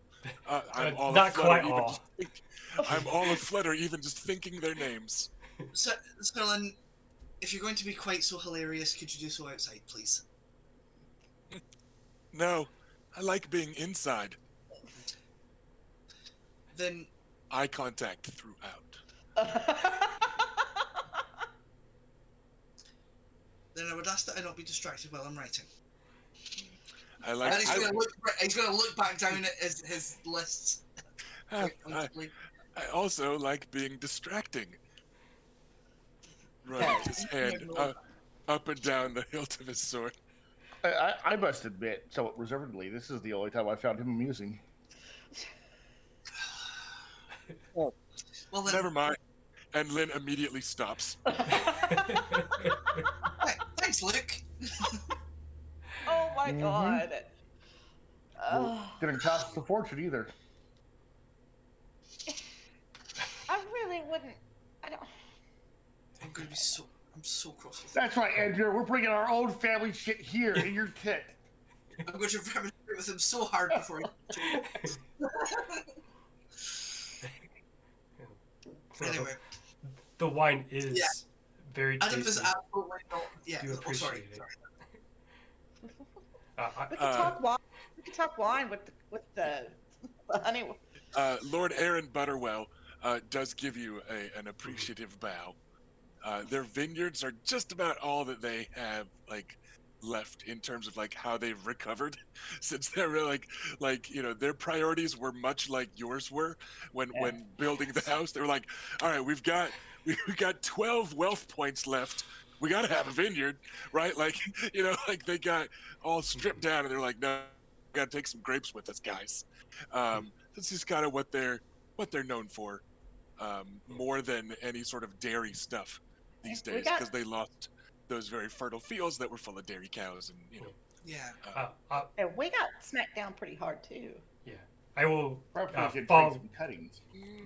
I will Sorry, go ahead, follow Erica. my compliment with perhaps when this gets resolved, if we're still in the area, well, we could arrange for a visit to these vineyards and discuss the differences in grapes and soil for making wines. Of which I must imagine there are many.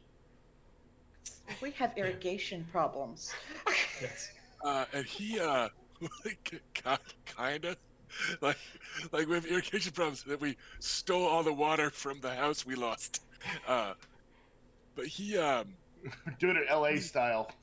yeah, Lord Aaron starts to like open his mouth like kind of excitedly, and then Lord Edmer cuts him off with a little bit of a thunk of putting his glass down, or his goblet down. Not like a big rude yelling thing, but he goes, no. I would be quite surprised if you lot were still here when this issue was resolved. I believe you've got a wedding to get to, as I hear. My congratulations, by the way, and those of my father, Lady Reyna, and also, unfortunately, belatedly, to you, Lady Bela. Sir Balin has attended several tourneys at Riverrun and always struck me as a gallant fellow. He is indeed. Perhaps in the future, I shall travel with him to some tourneys. Will you be attending the tourney in Lannisport? Alas, I think business here at home may keep me occupied. If it speeds things along, we could travel more freely if our men-at-arms and our servants are returned. Oh, yes, of course. I'm terribly sorry if my army appeared to be in your way at all. And please let Lord Tyrion know the same. And let's see, the Strongboar. Of course, no one would wish to stand in his way. And both. I doubt anyone could. A few have, but it's rare. And both of the Braxes, though if the married one would like to stay, I suppose I shouldn't hold it against him, even if Lord Walder might. And yeah, he rattles off the other ones that, like, not Riverlanders. He's just like, oh, yes, no, deucedly sorry if our army appeared to be in your path. Is that Butterwell talking or Tully? This This is is Edmer. Edmer. Okay. So he's made it clear, non-Riverlanders are absolutely free to go. Okay. Yeah, and he rattles off all of them from the list you've given, and he goes, and any others that you may have forgotten, of course. The Tullys wouldn't wish to be rude to guests in the Riverlands. It's appreciated. Yeah. I want to look at my family. I'm sorry, I want to look at my family and say we may need to send a writer to let them know both that they have no intention of treating with us and to summon our people. Sorry, I don't understand what you mean. We may want to send somebody back to the castle, to the twins, to let them know that, A, if they're interested to hear back from us, Tully doesn't want to talk to us. He doesn't give a shit. and 2, to call our people down so we can leave. I mean, or just you guys can go back and get your thing. Like, he has made it exceedingly clear he's not going to be keeping you Yeah, guys. I mean, like, unless it's a dire emergency, Adam is not leaving without everything he left back there. Right. Plus, it would be disrespectful for us to not return to deliver what we have gathered. Well, that's here. what the whole point of a writer, one of us, would have been. Yes, Oh. is to tell them exactly that. They know that, like, I mean, they're assuming we're going to come back once we're done talking. Yeah, so, like, Adam is just going to write down all the names that we remember, as long as he knows them to be true, and, like, finish it as quickly as he can, I guess. All right, when we leave, we'll be leaving a friend behind. Who now lives here? The Justman, yes. I do seem to have an issue with him. And I would like to know that there's at least the option for this to be taken care of in a peaceful manner before we abandon him to you and the 7. Certainly. We have, as of yet, prepared certainly no weapons of war. We're simply camping near the keep of a friend.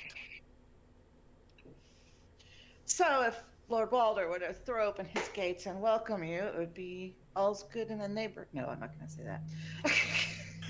It's a wonderful day in the neighborhood. It would be You bitches all be chill, right? helpful Be cool. in ensuring the ongoing friendliness of the Riverlands. Indeed. It would seem he may not have noticed us earlier this morning, as I tried to yell up a friendly hello, and he did not respond in kind. I understand, however, though, he is old. Perhaps he simply didn't see us. Or perhaps he's just incredibly rude. I don't think Adam will be verbally saying anything, but like the look is very much like. Uh-huh. Oh, I nod with that. Perhaps he gave you the greeting he felt you deserved, says Lynn Corbray. I seem to remember him hawking and spitting rather pointedly. I don't think that was an accident. No, it wasn't. You know these old men are. They get up in their 30s, 40s, and so on, and they produce all kinds of phlegm. It's not his fault. There are multiple people in their 30s and 40s in this tent right now. Oh, is there? Yes. Wow. But I will leave them to defend themselves. And Lynn just says, well, you should be so lucky to make it that long, sir. We'll see, won't we? Oh, this is delicious. Oh, Ash, Right. your face is so red. What's up? I'm very warm. So, Okay. Like, just thinking about Lynn Corbray's phlegm. Oh. you took it too far. He always does. Dear RPG horror stories. All right. Well, then let us. Well, we'll have to go back. Just out of character, real quick. Should we make some attempt to find out if there is something that we could do to facilitate walking towards a peaceful resolution, basically? Like, Yeah, I mean, that was what Adam was kind of trying to get. Yeah, I want us to come away with like an action item that we can go and do. Is Other there than Now, out of character, what you're left with is just, like, again, Lord Waters hasn't even acknowledged that the heir of his liege lord has come, right? Like, he hasn't sent any fray to say anything. He hasn't opened the gates and offered bread and salt. He hasn't, and it seems like, from what you hear, kind of all Edmer's after at this point is for Frey to either shit or get off the pot, and either like welcome me to the twins and play along with this ruse that we just got here late, or you better button that shit up, and we're gonna start making catapults and stuff. But like you need to, Yeah. you know, he just wants he's putting the ball in Walder's court to decide how to answer this, Okay. and that's kind of just the impression you're left with is like it's entirely up to Walder Frey how this conversation plays out. Okay, got it. Yep, that works in it. If Yeah. that's what we are left with, then Yeah. That's why I asked, you know, if you threw Yeah. open the gates right now, would that basically fix everything? And Edmund's like, oh, yeah, that'd be fine. okay. Yeah, it's very possible that there might need to be multiple backs and forths, but at least like this is like lodging the initial grievance, and then Lord Wald Mhm. is kind of in the ball's in Lord Walder's court about what he does with it. Edgar, can I mention one more thing while we are speaking plainly here, those of us who have interest in peace? If there's a conspiracy between the Blackwoods and the Brackens, the average Blackwood or Bracken doesn't know about it. And the Lords certainly are not acting like it. And the Lords don't act like it. But, alright, let's look at our shit.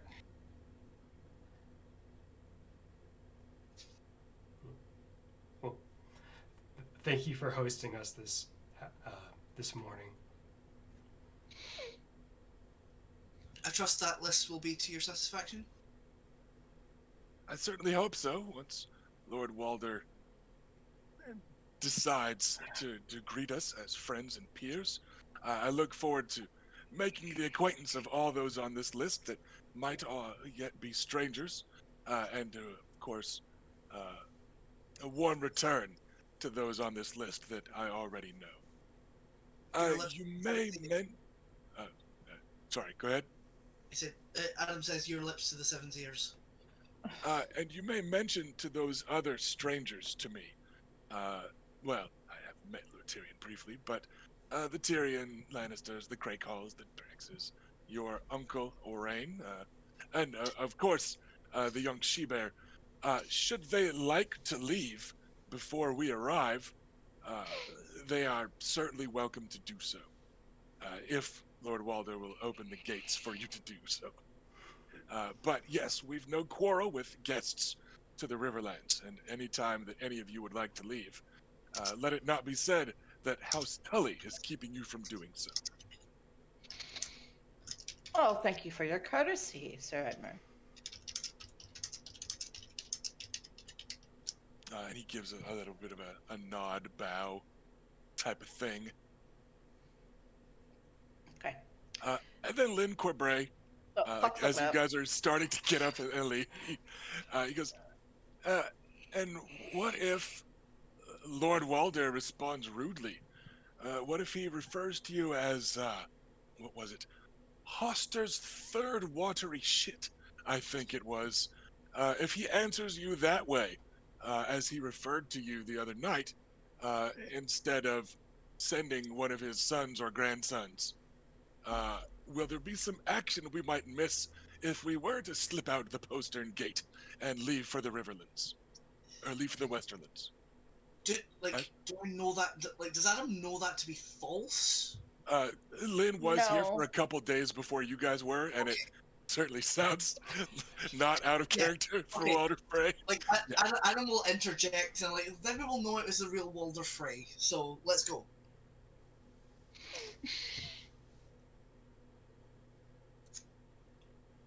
Giving a look of like, please do not stir more shit. Please. I'm going to give him the look of, he's not with us. I'm going to get on my horse and make sure the girls get saddled. And... That is fair.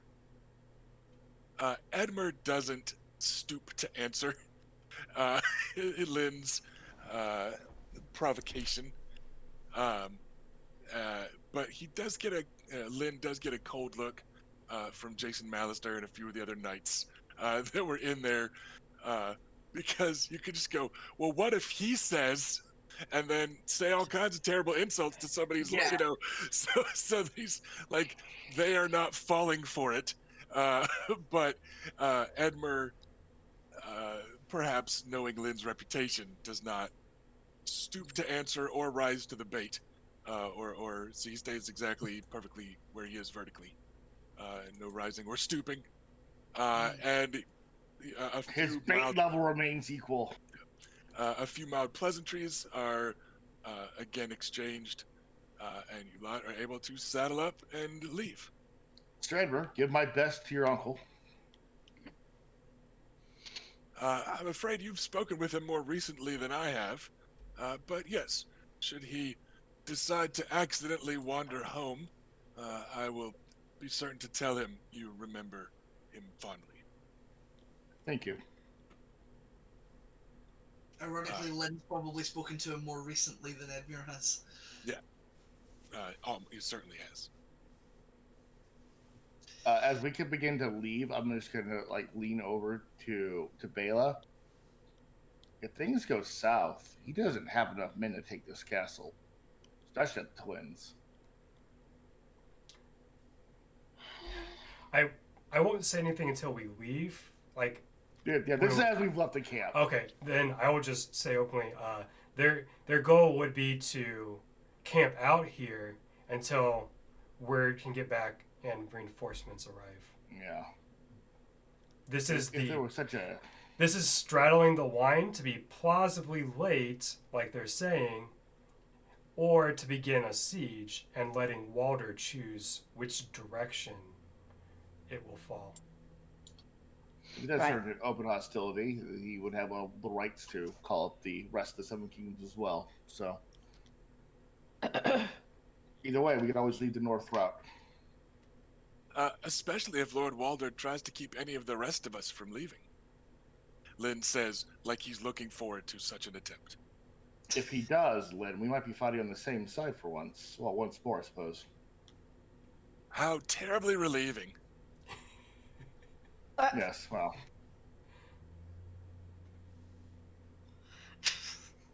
What? Like, Like, Lynn, why you gotta be like this? yeah, I mean, Adam does like plan on asking that, but like I wasn't sure what kind of formation we were riding in. Why you After like my this, experiences in the wars, Lynn's insults are just no sell off of Lucaris.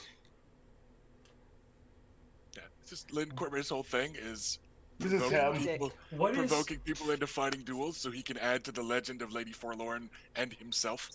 Okay, What- so does that mean I shouldn't be asking questions? No, I was just pointing out, like, that's why he's like this. That's just kind of, that's what That's we know the of him in the book, explanation. you know. Go ahead, Erica. What is Robert Frey's demeanor at this point? Like, does he seem? I thought you were asking about me at first. What is Robbie? Little I was like, Robert. what Frey? is Robert's deal? No. Well, Well, I mean, just read it for a moment. he's with us and he hasn't said anything. Yeah. Right. He looks a little bit worried. He did let out a sigh of relief when it was specifically when Edmure said that he wasn't going to stand in the way of the young she-bear from going where she wills. It definitely sounds like he's more worried about you lot and like her than he is Well, good on him. on a personal level with everyone else inside the twins, you know. But it is still his family, so you know he's concerned things could go sideways. He doesn't look absolutely carefree at the moment. He still looks, you know, a little pensive, a little worried, biting the inside of his cheek a little bit, because now the ball is in Lord Walder's court, and he knows that doesn't necessarily, That's a bad place you know, for me. like, yeah. So yeah, he's just, you know, he just looks a little worried, but a little relieved at the same time. Okay. So my intention when we get back is to go fight Vannon. I gotta talk to him.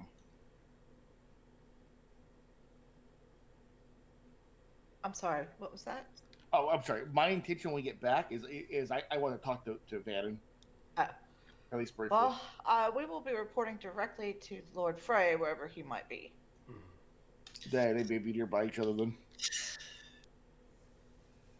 Seems likely. All right. Any other conversating on the Well- short ride back. Well, I mean, like Adam had intended to like have a quiet word with Lynn, but like it seems like everyone's in a clump, so I can't really. Oh, if you got, I mean, if you want to fall back, Timing I'm not gonna like follow you. At least I don't think No, anything else it's will. also just like you saying like that's like just how he is. Kind of makes me feel like there's maybe no point in like actually asking a question, but I'm kind of conflicted now. I mean, Adam might have those questions that want to be answered, Yeah, whereas yes, yeah. whereas So, you might know a little bit more esoterically that. sure. So yeah, like I mean, Adam's gonna kind of try and. I mean, like Adam's not really in a position to like single anyone out, but will kind of try to not broadcast when he kind of just I guess kind of like rides up like next to Lenny and goes, so just to satisfy my endless curiosity, what did you hope to gain from needling them? A sense of amusement and perhaps a few additional lines in my page in the white book someday, no doubt. Oh, so that's you think you're going to get into the white book? Some You know, books, you know, you have to become a Kingsguard first, right? yes, I'm quite certain that's how it works. At least the marrying part won't be a problem. You don't seem like the sort who is moved by great loyalty.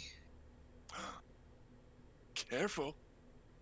Insulting a knight in such a way might result in a challenge. A very physical one.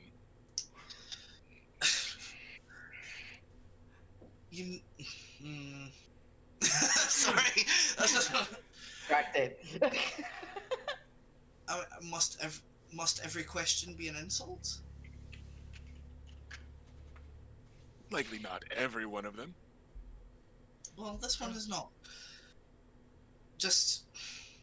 If the needling of some outsider, without so much of as a man-at-arms that he's traveling with, is going to break the peace in the Riverlands, then the peace in the Riverlands deserves to be broken. I simply sought to amuse myself rather than drinking their Riverlander swill. Well, while the point about the peace is not a terrible one, it was not really the place for amusement. I mean, what would you have done if things had gone really badly in there? As a Killed result of what you said? killed Malister first, then held Lady Forlorn on Edmure Tully's pale little throat and seen if I could get out of the camp. And he just says it really mattered, felt like he absolutely had his order of Yeah. operations ready. Totally.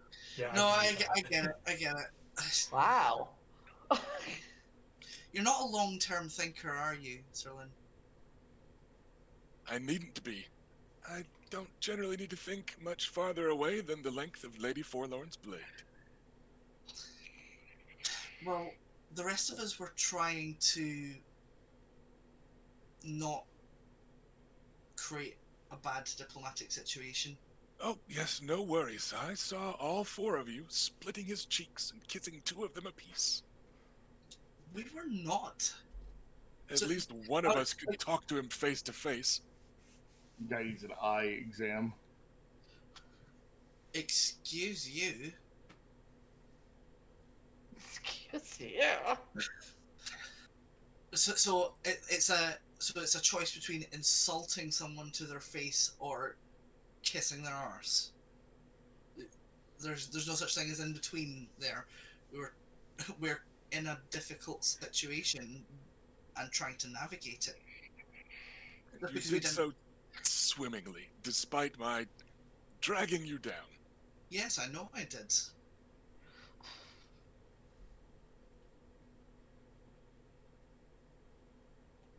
Also, why were you avoiding me yesterday? I'm certain I don't know what you're talking about. Oh. I'm certain that you do. The Twins is a big place. We just perhaps didn't happen upon one another. Oh, you lying liar. Is that, Was that in character?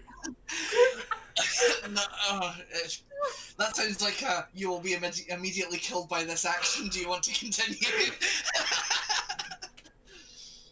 Right. I'm going to say for the purposes of Adam continuing to live that is not an in character thing. He just and- thinks that. And since Liar. you guys are riding like really slowly, because like there's no hurry, and the car. So he actually slings. Getting some weird feedback. Good. All right.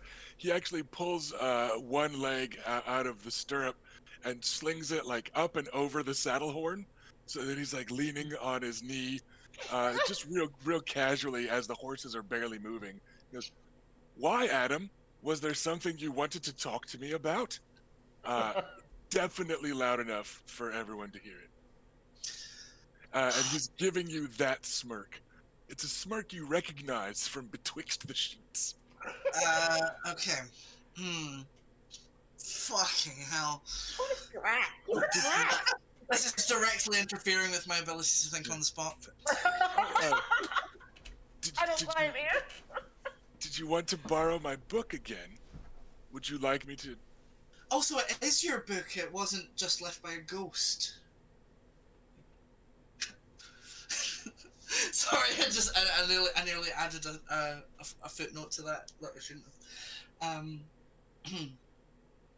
Yes, I'll leave it at that. Good to know that my room is not haunted.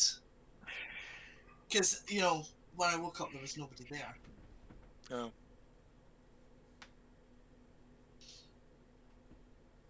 That's it. He just goes, "Oh." Oh, God, what a dick. Disappointing. I thought there was more to you than that. He snorts and rolls his eyes, and momentarily you guys have the clop clop of hooves crossing the drawbridge, because you were clearly moving without haste enough that eventually Lord Walder did decide, like, all right, we can open the drawbridge to let them back in. Fly casually, Chewie. Well, if you wanted to come by later and borrow it back, I would not be averse to that. Oh, I don't plan on staying here in the Twins for much longer. I hear there's a domestic dispute here in the Riverlands that might turn ugly. I hear someone's been helping it along by needling people. But also, there's a tournament in out of character. I just Westport. I always want to call it Westport. Is there some fucking like fantasy city called Westport that's like lurking in my subconscious? It sounds so generic. There has to be. Right? No, I'm right? like, I just. There's a Like, part how of cool run a game in a Westport somewhere? So generic. there's a part of Dundee called Westport. Yeah, I think it could be the real one. Did we too. all get kidnapped, go on a wacky adventure in Dundee, and then have our minds wiped? Yeah, there's a bunch And of only now it's surfacing? there's a bunch of Westport fantasy or Westport cities, but when I do a search for Westport fantasy, it just finds me like somebody's fantasy baseball league. Now, that's suspicious. There has to be just a shit ton of fantasy Westports in all Right? settings. Yeah. Right, So, there's gotta anyways, so he goes, "Oh, and besides, I hear there's a tourney in Lannisport. I thought I might make it down there." Yes, my siblings and I will be going to that one as well. Can you recommend anyone I should put money on? Oh, you're far wiser than I am, despite your youth. But perhaps we might run into one another on the road. Perhaps. I might even say hello. I might even say goodbye. And then he swings all the way out of the saddle and hops down and saunters away, carelessly leaving his horse for a So, saddle boy. Raina, Bailey, you're all hearing this shit, right? I'm gonna The old married couple behind us arguing? It's none of our business Yeah. until it becomes our business. We're not married, shut up. If he wants to talk about it, he'll come to us. It's fine. That's right. All right. It just, He needs discretion for he's now. got better taste than that. We're just like. All right. Well, let's go to where might we find your lord? to whoever is taking the horses, or Uh, a page or whatever. it is little Walder Frey. While I'm just big Walder imagining some Frey, guy who's like, "Not my lord, I'm out of here." And he leaves. yeah, he's literally taking your horse. He's like, He's like, "I'm taking this." yeah, no, it's little and big Walder Frey, Robert's cousin, Oh, who looks sullenly up at you. He goes, he's in the Great Hall, same as where you left him, in case you forgot. Do you remember how to get there? Do you really want to test me? hey, Do I need to roll intimidation? Because I Right. will. be kind. After what Edmund asked, the sacrifices of big and little, just be nice to these two. Nuh-uh, you're lying. Edmer doesn't even know about us. Grandpa barely knows about us. Well, No way you're half he asked about right. us. Yeah. Don't worry about it. It was nothing. Knights in the Riverlands tell the truth. They, you are like 90% sure none of the knights they know tell the truth. Like I'm gonna look at him and say, "Knights in Dorne do as well," and then I'm gonna look away, like it's just a tragedy waiting to happen. Let's I not just waste any leave. more time. they sullenly take your horses, and you are able to make your Fuck way. these kids, Kids.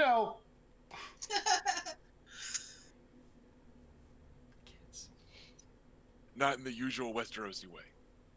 Yeah, We're not doing that regular flavor way. of George R. R. Martin stuff. We're just murdering the children. Yes, violence against children is clean. Objection!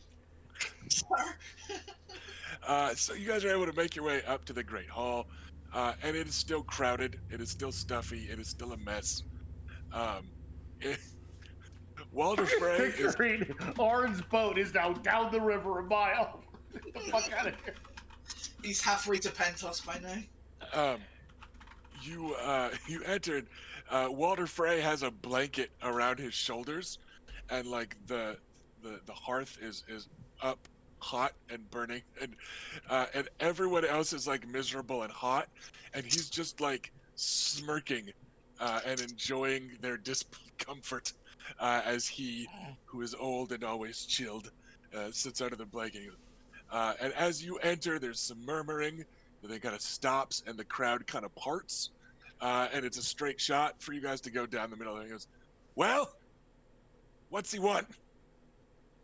He wants to be greeted as a neighbor and the son of your liege lord. No neighbor of mine, little shit. And, wait, I didn't send you. And sure enough, about 3 paces behind you is Uncle Orain, who's just Now he appears. walking up the aisle down the middle with you guys. I saved the day. He goes, "Oh, yes, no, I was at the docks. What did I miss?" And I'm only not mad because I'm foreseeing a situation where we get on his boat and leave.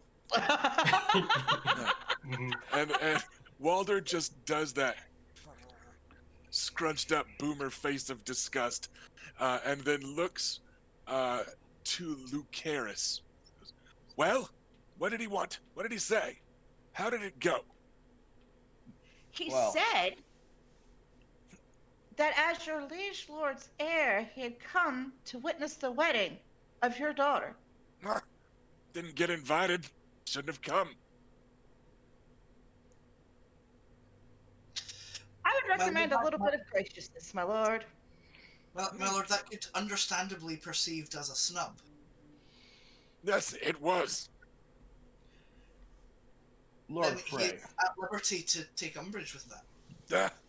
None of Hoster's 3 watery shits have wed a Frey. Everyone else here's wed a Frey. He did No. say it. Catelyn wed some northern savage instead. Oh. And Lysa carted off to the Vale of Erin, and he gives this disdainful, "Yeah, at Lynn Corbray, the only Vailman here. He goes, and there's Sir Yeah. Edward Tully I very himself. rarely said Lynn, but that was uncalled for. You didn't have any part of that. And there's his son and heir, Sir Edmer, still a bachelor, no matter how old he is. I'd had 3 wives by his age, and he has none. He wants to come to a wedding at the Twins. He can marry one of them. And he gestures towards his castle in general. Just one of them, as in one of his pieces of furniture, right? Lord Frey. I'm going to say in a very stern voice. Oh, Yes, his ass. Oh, Now- stern voice. now the brave knight deigns to speak over his sister. For I am the heir, not him. You're Indeed. not in Dorne. I'm Indeed. still the heir, wherever I might be. Oh my gosh, she's not helping things. Let's just kill him. Indeed. I have showed some respect. Perhaps too much, but some. That's not the point, however.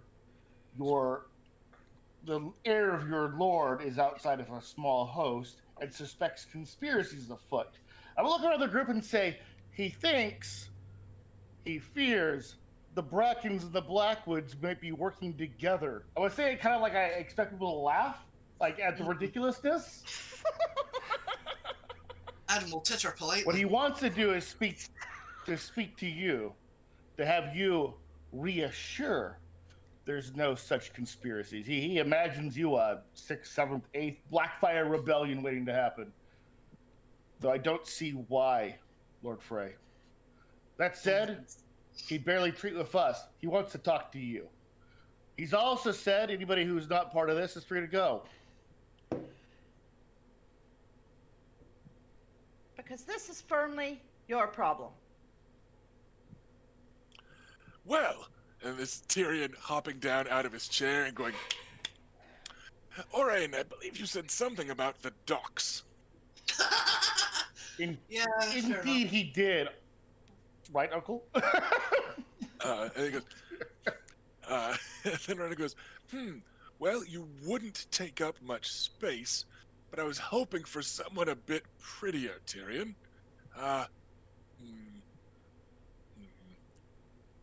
And those two kind of start to talk amongst themselves a bit, perhaps negotiating price, probably saying a Lannister always pays his debts, right? You know, for ferrying down the river. And meanwhile, there's some murmuring up at the table. And Walter sounds grouchy, unremarkable. He goes, no, it's too cold. I don't think I want to walk all the way out there. I'm an old man. And he goes looking around, and Freys start to nudge one another like they're getting ready to start. Then might I recommend that you invite a small contingent of his in for bread and salt? Which Nymaryen girl are you? None of them. I am Adam. I leave. Yeah, I'm gonna follow you. If I see Philea, I will motion her up, like we're going. If Orin's still around, I will ask him about Flay's location.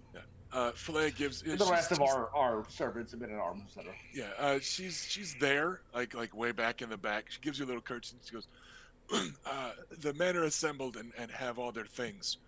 They're just waiting for word from you lot. I think if you were gone a bit longer, the Lady Alysain was going to try leading them on a charge." That's good to know. Adam's sticking around because he's going to make an appeal against his better judgment. Oh shit! I also need to find Van. Is Vannon up with Lord Frey? Yeah, Vanon's up there at the table, and you guys hear Sir Stevran Frey, the eldest son, speaks up. He goes, "I can go, my lord." And then Black Walder Frey snorts disdainfully. A few of them look to the bastard Walder and then shake their head. Like he is a serious, charismatic guy, but But he's the bastard. he's the bastard. And so a few of them are starting to mumble among themselves. And then Vannon says, I will go. If it's Vannon. my wedding he takes umbrage to, then let it be my words that calm him. Uh-huh. Oh shit, we can't let Vannon go out there by himself. No, of course not. If it, Would you all have issue if I go with Vannon? well, I mean, unless I am told not to go, I'm going. Ari left. Yeah, I don't know what Vela did. I Yeah, would have I gone thought with you I because thought I was there's the only one sticking around. we've been twins long enough for me to know that we're twins, and so I would stand with you in that. If I had a dragon, I guess I. Hey, one at a time. Felicia, go. said, you know that if I had a dragon, the twins would be melted right now. Oh, there'd be a lot of melted castles if we had dragons. We're the Iron Throne and give us dragons. So, it sounds like I held back to talk to Vannon, so that's what I'm gonna do.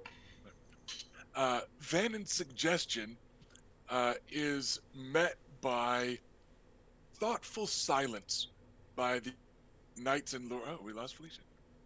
Is my internet still working okay? Like, Yeah, am I you're still fine. coming Yeah. I'm still Okay. here and see. Okay, all right. She just went. Okay, gotcha. So Vannon's suggestion is actually met by thoughtful silence from the gathered lords and knights at the high table. Lord Titus Blackwood gives a nod to his son of encouragement, and then Walder Frey laughs. No, I'll not have some bastard speak on behalf of the twins. Fine, I'll go. And he shucks off his blankets. And he goes, damn it, Steverin! And Steverin rushes up and helps him to his feet. Right. He goes, nah, if it's gonna be a bastard talking for the twins, I would send one of my own. No, this isn't your castle, Justman. It's mine. I'm going to approach Vannon and kind of give him kind of a forearm shake and grab. As I was going to volunteer to go with him, kind of as brothers, but with this, I'm just now like, you're in the right. And he pulls you in with it. He goes, it might be best if you left soon. I fear even a peace banner won't hold the tongue of Lord Walder. It seems so, Vannon. They don't have the forces to actually take this castle at this point. They don't need to. That's the thing with sieges. They don't. My point being, I'd feel much worse leaving you here if I thought you were trapped. That isn't the case. We shall see how things go. But, yes, likely best if you lot weren't tangled up in it. Especially after the insults, I believe, our sisters have been paid. Take care, brother. Lord Walder's bile escapes him from time to time. Yes, but wyverns tend to remember. Take care, brother. Other times he's not talking. And he gives you a smack on the shoulder. And holds a hand out for Adam as well. What for? For you to come over and like shake hands and stuff. Yeah.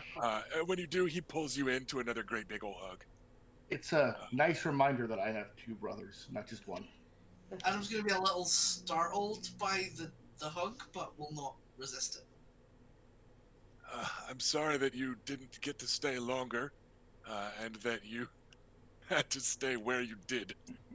But perhaps after Raina's wedding and yours, if the seven be good and it actually happened, and he's talking about Luke's as the unlikely one, not Raina. Maybe you can come visit me in my village. I think I'd like that. Luke's been traveling around a lot, so yeah. Though I I'm not currently planning on running off from here just yet. I feel like there is some good I might yet do. Well- Vannon looks dubious at that. It's your call when you leave, of course, but I know I would feel better with only Freys to worry about within the walls. Mm. I understand, but I feel that no one else is reminding Lord Walder that he doesn't want a siege either. I'm not sure anyone can, brother. Mm. Perhaps I won't. not. I won't Someone- stop you from a speech or whatever act of bravery you want to do, but I think it unlikely. Perhaps not, but someone should probably let him know that a siege/war are not in his best interests. If there's anyone that Lord Walder looks out for, it is himself. So perhaps one might have some benefit leaning into that. Hurry back. I think everyone else is planning to leave, though. Good luck, brother. And Vannon, good luck, brother.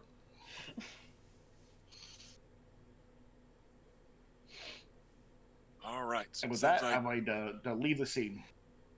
so sounds like everyone else is grouping up in the courtyard, let's say, and the handful of other folk are with you.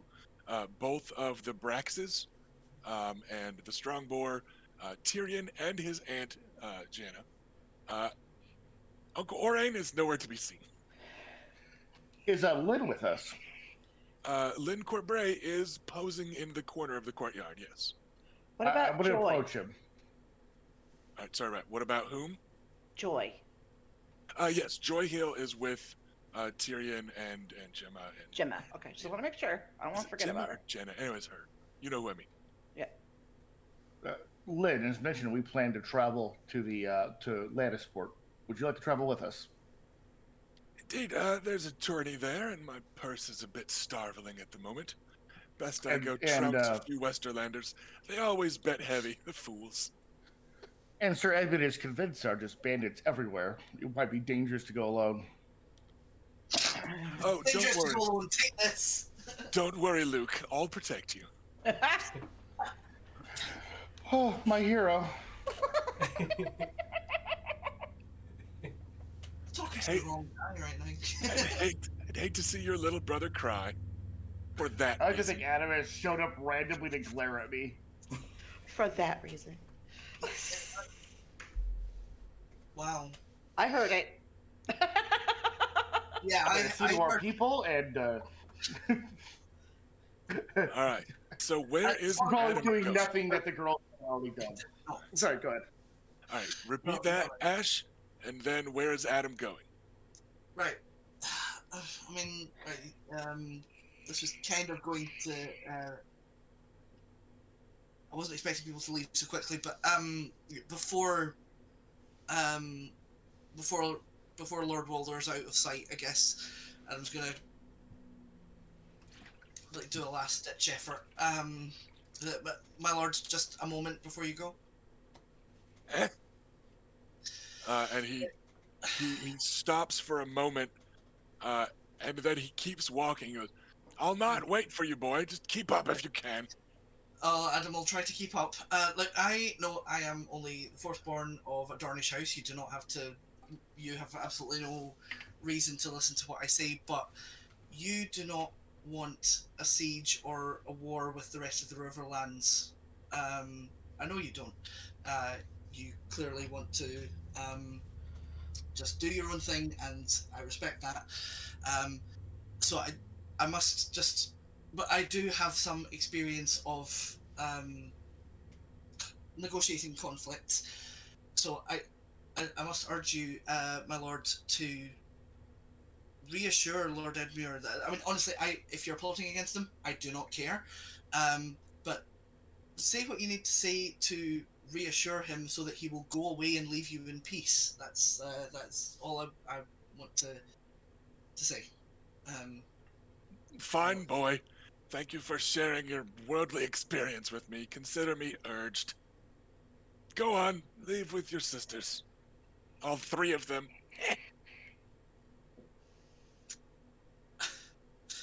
I mean, Adam wants to argue with that, but like he realizes it is pointless, so is going to join the others in the courtyard.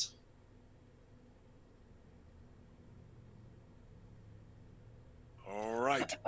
On the other side of the courtyard, there is milling about as a couple of the Freys are jockeying to ride out with Lord Walder.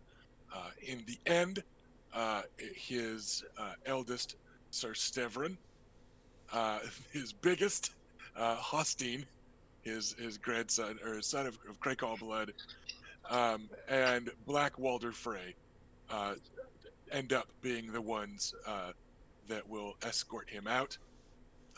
And you guys go riding out at the same time, but you keep riding as they stop and meet with Edmure Tully. Do we have Yes. like? Are we like leaving? Yes. Yes. Okay. Oh yeah. Like, so do we have time to like gather our things before we leave? Yeah. Your Philea saw to the girls' things. Men at Arms saw to your and little Robert.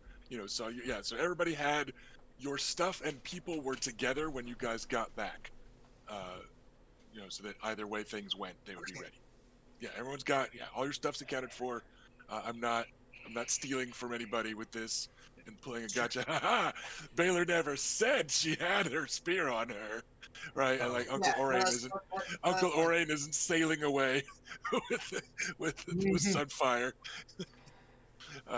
Yeah, so you guys So- have all your stuff, and yeah. Sure. So, is there an opportunity then for Adam to approach Lynn for a moment before we all head out? Lynn is riding with you guys. Oh, right. Okay. So, right. Yeah, Adam's you gonna guys. have that. Adam's gonna have that book on him, then, or at least ready to hand, like in his saddlebag or something. You guys, to be clear, you are traveling with Lynn Corbray, Tyrion Lannister, Sir Lau Crakehall, the Strongborn, Robert and Flement Brax, Alysanne Mormont and little Robert Frey, and then Gemma Lannister.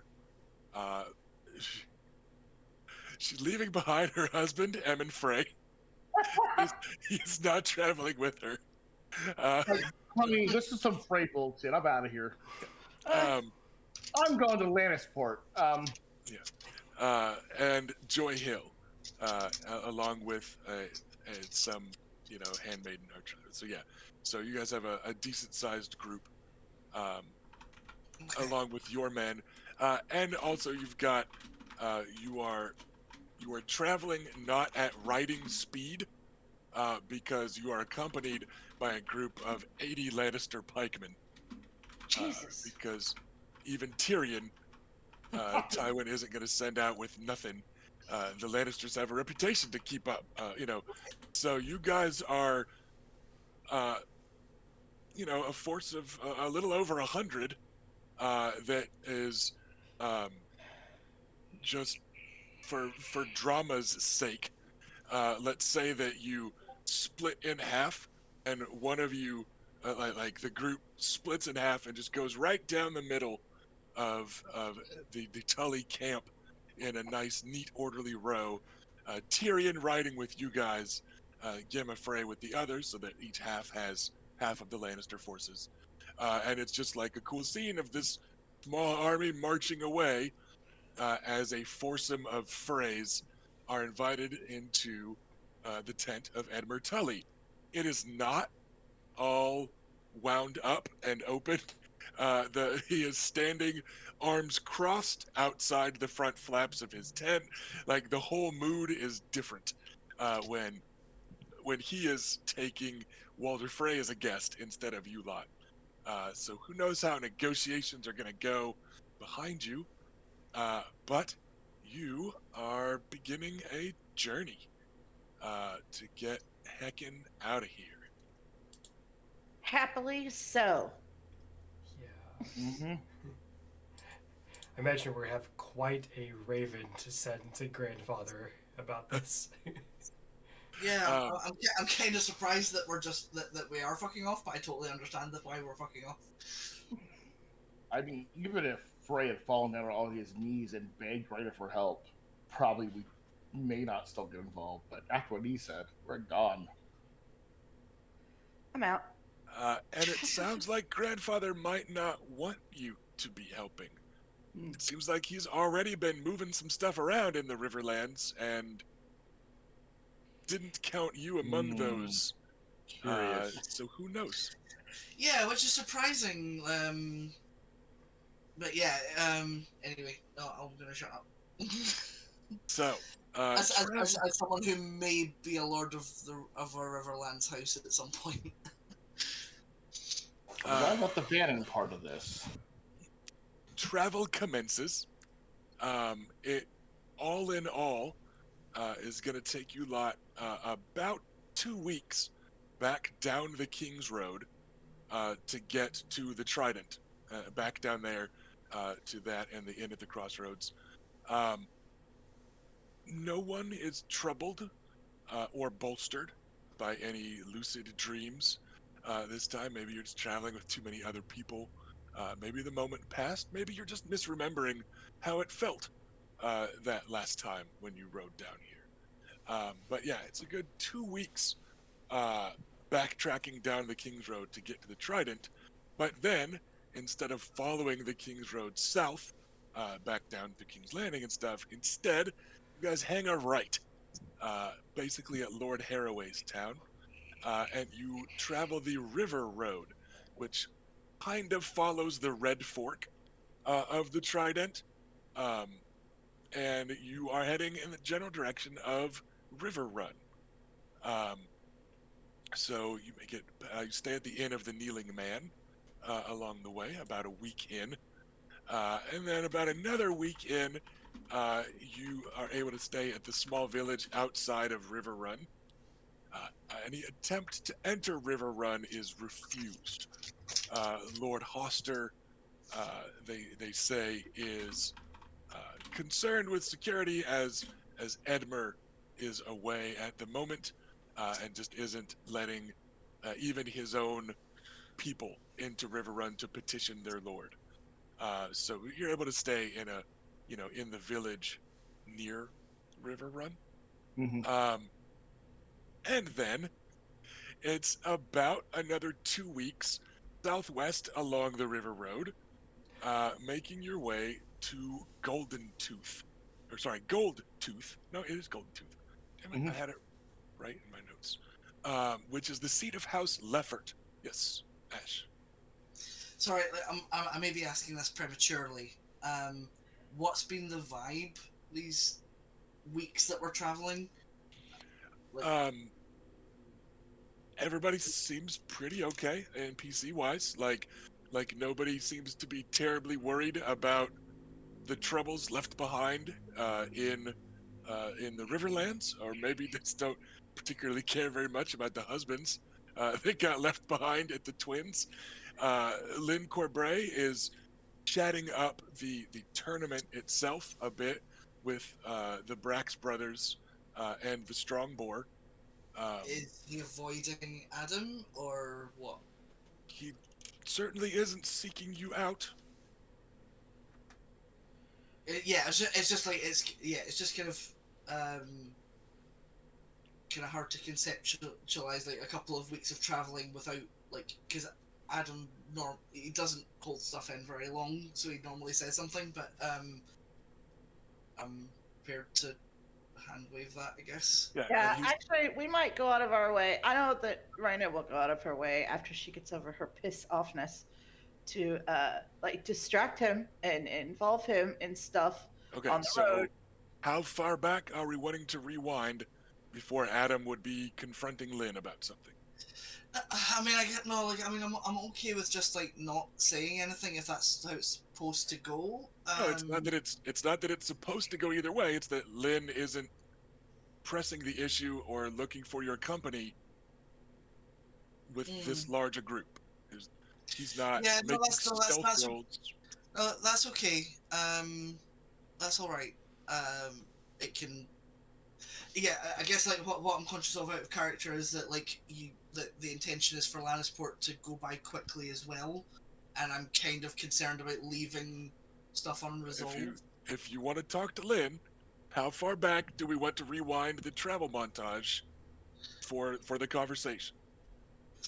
Like, would Adam be pee-pee dancing all day and then have to talk to him that night because he's just anxiety overflowing? It's like I can't hold in the conversation. Like is it that night? Is it a weekend? Is it I think that's a bit extreme, but like a day or so he'd be going.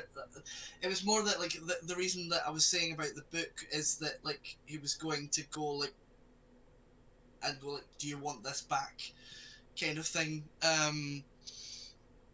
And yeah, but like I suppose that could happen at any point, but he'd probably not leave it more than a week. okay?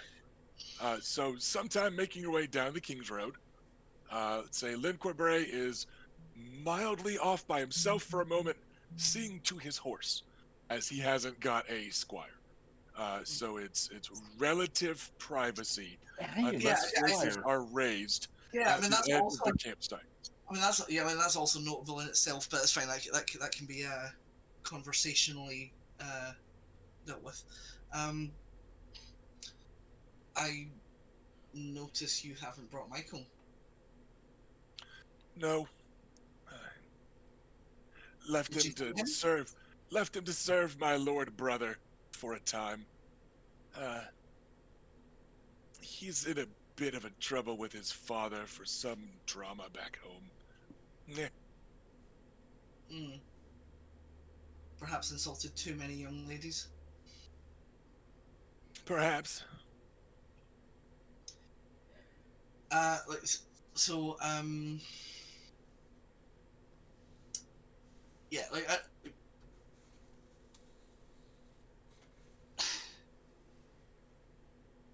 Do you want this back? Like Adam's like got the book in his hand and he's left the thistle in it. I kept Yeah. the gift you gave me. Just as soon you keep the one I gave you. Oh, actually, like out of character, that is a question. Like, has he been wearing that brooch? Not all the time. Maybe he's Sometimes. just not. Yeah, maybe he's just not. Yeah, like on the road, he's not a fancy lad like Adam. He's Yeah. more pretty, right? But like yeah, he's had it on a time or two back at the Twins and stuff. Sure. Well, would you mind if I was forthright with you, Charlene? Would it matter if I did? I've never been on Lynn's side before, but I think he's got it right. I suppose that is fair. It would not. It would not. Are you at least willing to hear something that I have to say? Would it matter if I was? Yes, actually. I wonder then how long we could ride together if I said no, before you killed me in my sleep. But as that's the only way I think I'll ever die, let's not tempt the seven. Go on, spit it out. I doubt I could kill you in your sleep. Would something distract you? Well, yes, quite frankly, and I think it is a little frustrating that you pretend it is not. I am confused somewhat as to, well, this. And I am conscious that you seem not to want to repeat it, but people don't commonly give such thoughtful gifts to people they don't care about. So I am, I suppose, looking for a sense of what you're expecting of me. I think I already got most of it when I left you the book.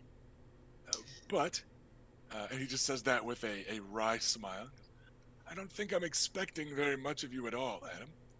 You were quite generous with me in King's Landing.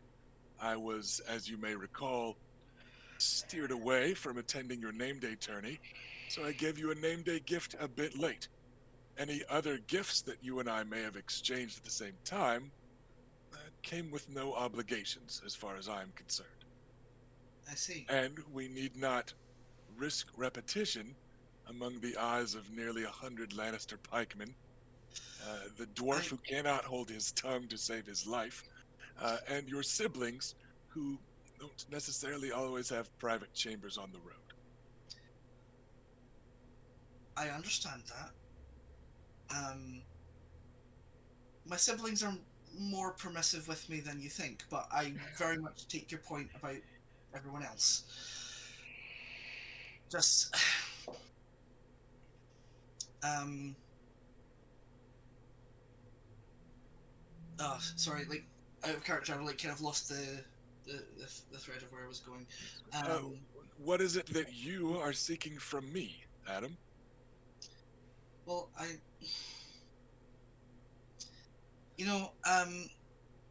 when I warned you off coming to Dorne, I actually kind of hoped that you wouldn't listen. It would have been a bit more exciting a tourney, that's for certain. But the guest list would have been shorter at the end than at the beginning. Well, that was rather my concern. Well, if I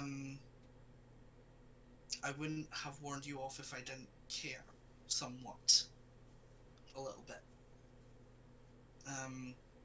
I am unable to explain the inexorable pull you seem to command with me, but nonetheless it is there.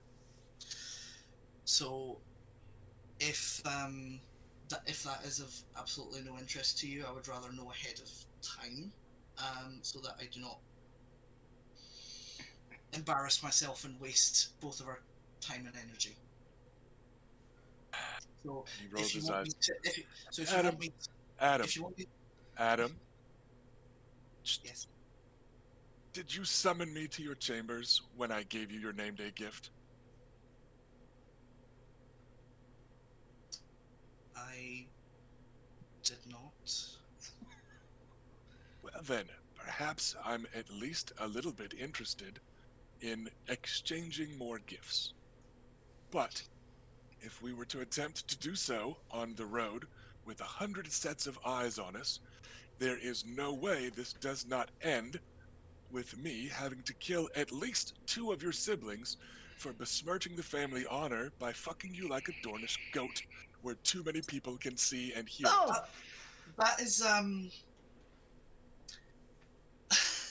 Reyna might be smart enough not to risk the heir to your house by challenging me to a duel. But your sister and your brother, others, certainly would. And then they'd need to die. Several of your men-at-arms would need to die. I'd likely have to scalp the she-bear. Even that insufferable little squire of hers is likely to throw himself on the tip of Lady Forlorn. And then who knows how Tyrion and his pikemen would respond. And I might have to just flee the King's Road north, because no one would believe my side of the story, and I'd need to stay far, far away from Dorne after gutting the House of the Blood Royal. I mean, I think that is a quite extreme worst case scenario, but I appreciate you. I do understand where you're coming from. The worst case would be one of your siblings poisoning me instead. You do that, I hear. The thing is, like, I don't think they actually care that much about who I'm bedding. But the overall point about the number of people here, I take that point. I'm not trying to be impractical. I just wanted to know where we stood with each other. Preferably at arm's length. Speaking of which, we've been talking already long enough for at least one of us to have been satisfied and the other one left disappointed. Mayhaps this conversation in private has gone on long enough. If you say so.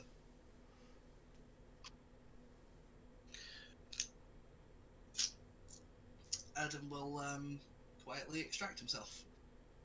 He turns and goes back to seeing to his horse, which he was also probably idly doing, during all that. But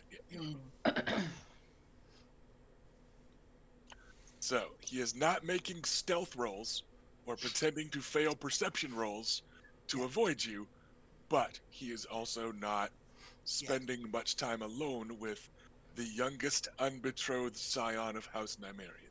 Okay. Yeah, no, That's how rumors get started. people will say we're in love. They won't. That would No, not be what. I'm quoting Oklahoma. Like, By people, you mean Adam.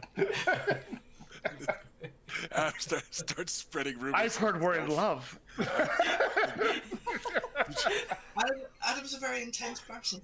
Heard from who? Just people said People? That Lannister guard? it. Some people write it down. I read it somewhere. Everyone's saying. All right. So. Yes, I think we're going to laugh at Adam's expense now. We can carry on. I'm not laughing at his expense. I'm cringing over his complete lack of chill. Oh, he's got absolutely no chill at all. And I think Lynn might actually be a secret northerner because he's an iceberg, and Adam's like, "Why are you like this?" He's like a wall. It's like a wall of ice. Yeah, and I'll blow his Horde of Winter. and the very foolish Adam Brain is like, this means I must be doing something wrong. How can I fix this problem? Horn of Winter blowing aside, are there any other conversations of note that people have planned during travel montage? Because No, my intent was for you lot to interrupt as needed with, "Hey, I want to go talk to Tyrion about blah," or Yeah. whatever. Yeah, I don't have anything specific to say, but I will be hanging out with Tyrion, drinking, and laughing. Yeah, unspecifiedly, Adam will probably spend most of his time with Tyrion and little Robert and his siblings. Okay. Little Robert, of course, dotes on Lady Alysain. Alysain grumbles a bit. Feels like we're missing a fight. We could have stayed there. Maybe. Not our fight, Allison. You like that pretty Vannon boy? And him just wed and all? Wouldn't it be a shame if he died before he got that Frey girl with his own little fishy? Eh? There's not going to be a fight. Not recently. Lord Walder's too big of a coward. So she just seems a little disappointed about that, and maybe like, what if people say I fled because there's kind of northern pride a little, but she's otherwise kind of unremarkable. And she goes, and she occasionally grills Tyrion, so you're sure there's gonna be a melee at this thing? It's like, Strongbore, he ain't lying, is he? Just that's kind of all she's asking about the tourney. She clearly has no interest in jousting. And then, so for a couple days she grills him. It turns out that Kevin Lannister is going to be hosting the tourney in Lannisport. And he's like, but it turns like, truly, I don't know much more about it than that. But as you may have heard, the Lannisters have a few coppers to rub together. So it's unlikely that we would call something a tourney without hosting multiple excuses to give away some of our obscene amount of wealth. So yes, there is certainly going to be a melee. Oh, and Adam and Robert, likely an archery contest, as I hear both of you like that sort of thing. I mean, I don't recall Luke Harris being particularly an archer, but... He said Robert. Oh, right, I see. Right? I'm the only one. I got mixed up. This is how I feel. I joined a game where every other character is named Robert. Yeah. But not me. I didn't help that was the Star Trek game, did I? Sorry. No, you didn't. I'm sorry. It's alright. It's a common name. So yes, there will certainly be the tilt. There will be a melee. There's likely to be there will be an archery contest. Likely some distractions for the small folk as well. A gathering of Westerland's maesters.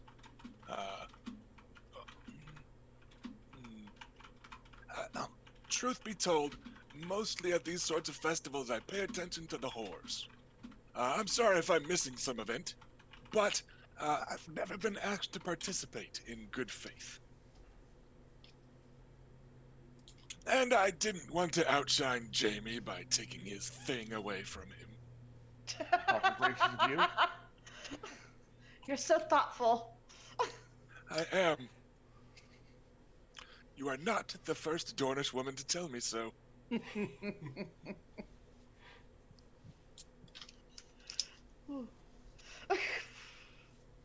Nor, Seven Willing, will you be the last. Though I think you might be some of the only Dornish women in Lannisport. We're all terribly dull and blonde.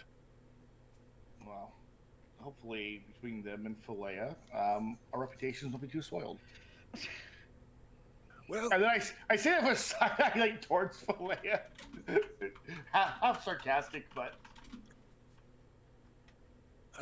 yes, the tourney should have all manner of thing, and quite a bit of wine, of course, and coin changing hands.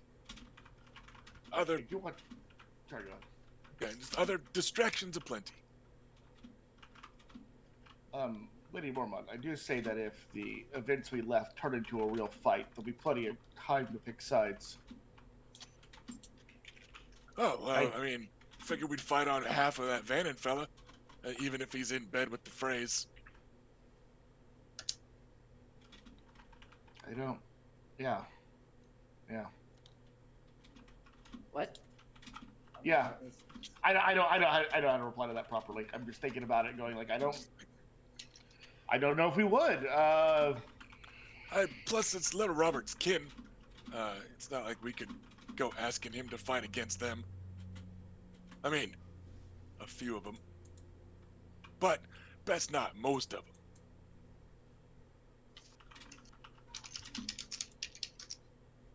Yeah. Well, I'm sure it'll be fine. You're entering the melee then, Lady Mormont. No, entering it repeatedly.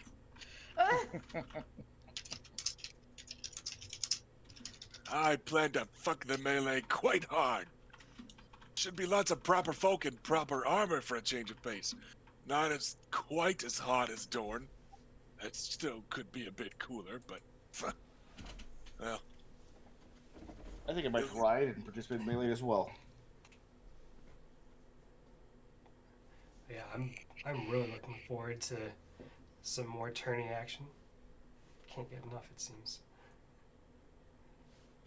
I hope they'll be as accommodating here as they were in King's Landing, and I'm sure I'll surprise some people.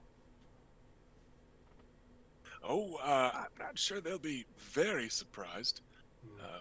Word of the Sand Spear has spread far and wide. Sure, but there might be some that still underestimate me, who haven't seen for themselves. Definitely true. I'm sure some do. But a lot of them will have heard your name, at least, I'm afraid. So it won't be a full surprise. Do mention that blood royal thing when you try for the lists, and if that doesn't work, just find me and I'll come talk to whoever's playing master. All right, I appreciate it. And you, Lady Reyna, what are your plans once we reach the coast? Hear the cawing of the gulls and the roar of the crowd. I intend to shop. Ah, spending money, my favorite part about having it. Do set aside some time, though, if you please, my lady. Again, it's not me you need to convince about young Joy. If we're to get her out of the Westerlands and somewhere she'll be left alone, and perhaps somewhere she'll be remarkable for her yellow blonde hair instead of seen as just another gold coin in the Lannister gutter, it's going to need to be the women you talk to. Aunt Jenna will be there, of course, but I'll do what I can, along with her, to arrange a proper meeting with the queens of the court. I will utilize your inside knowledge as much as you'll allow me. Oh, I haven't got much inside knowledge yet. They're all aunts and cousins. Ew. No. Oh, Oh my. so it is only siblings with you Nymaryans. Oh, it's not any of us. You poor Valerians. Too much Roynish blood, no doubt the books will say. You'll never make anything of yourselves at this rate.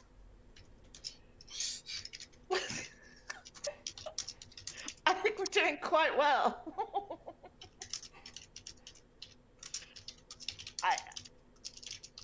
I also I don't joust.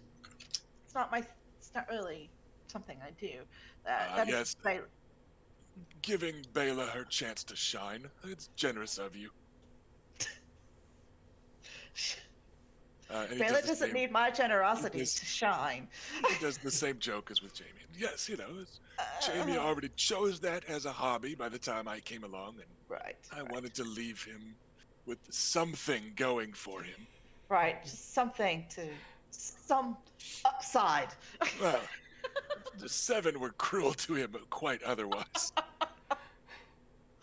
Oh. I mean, his age and not even wed. Can you imagine? Lifetime no. back for that one. I had to let him be good at something.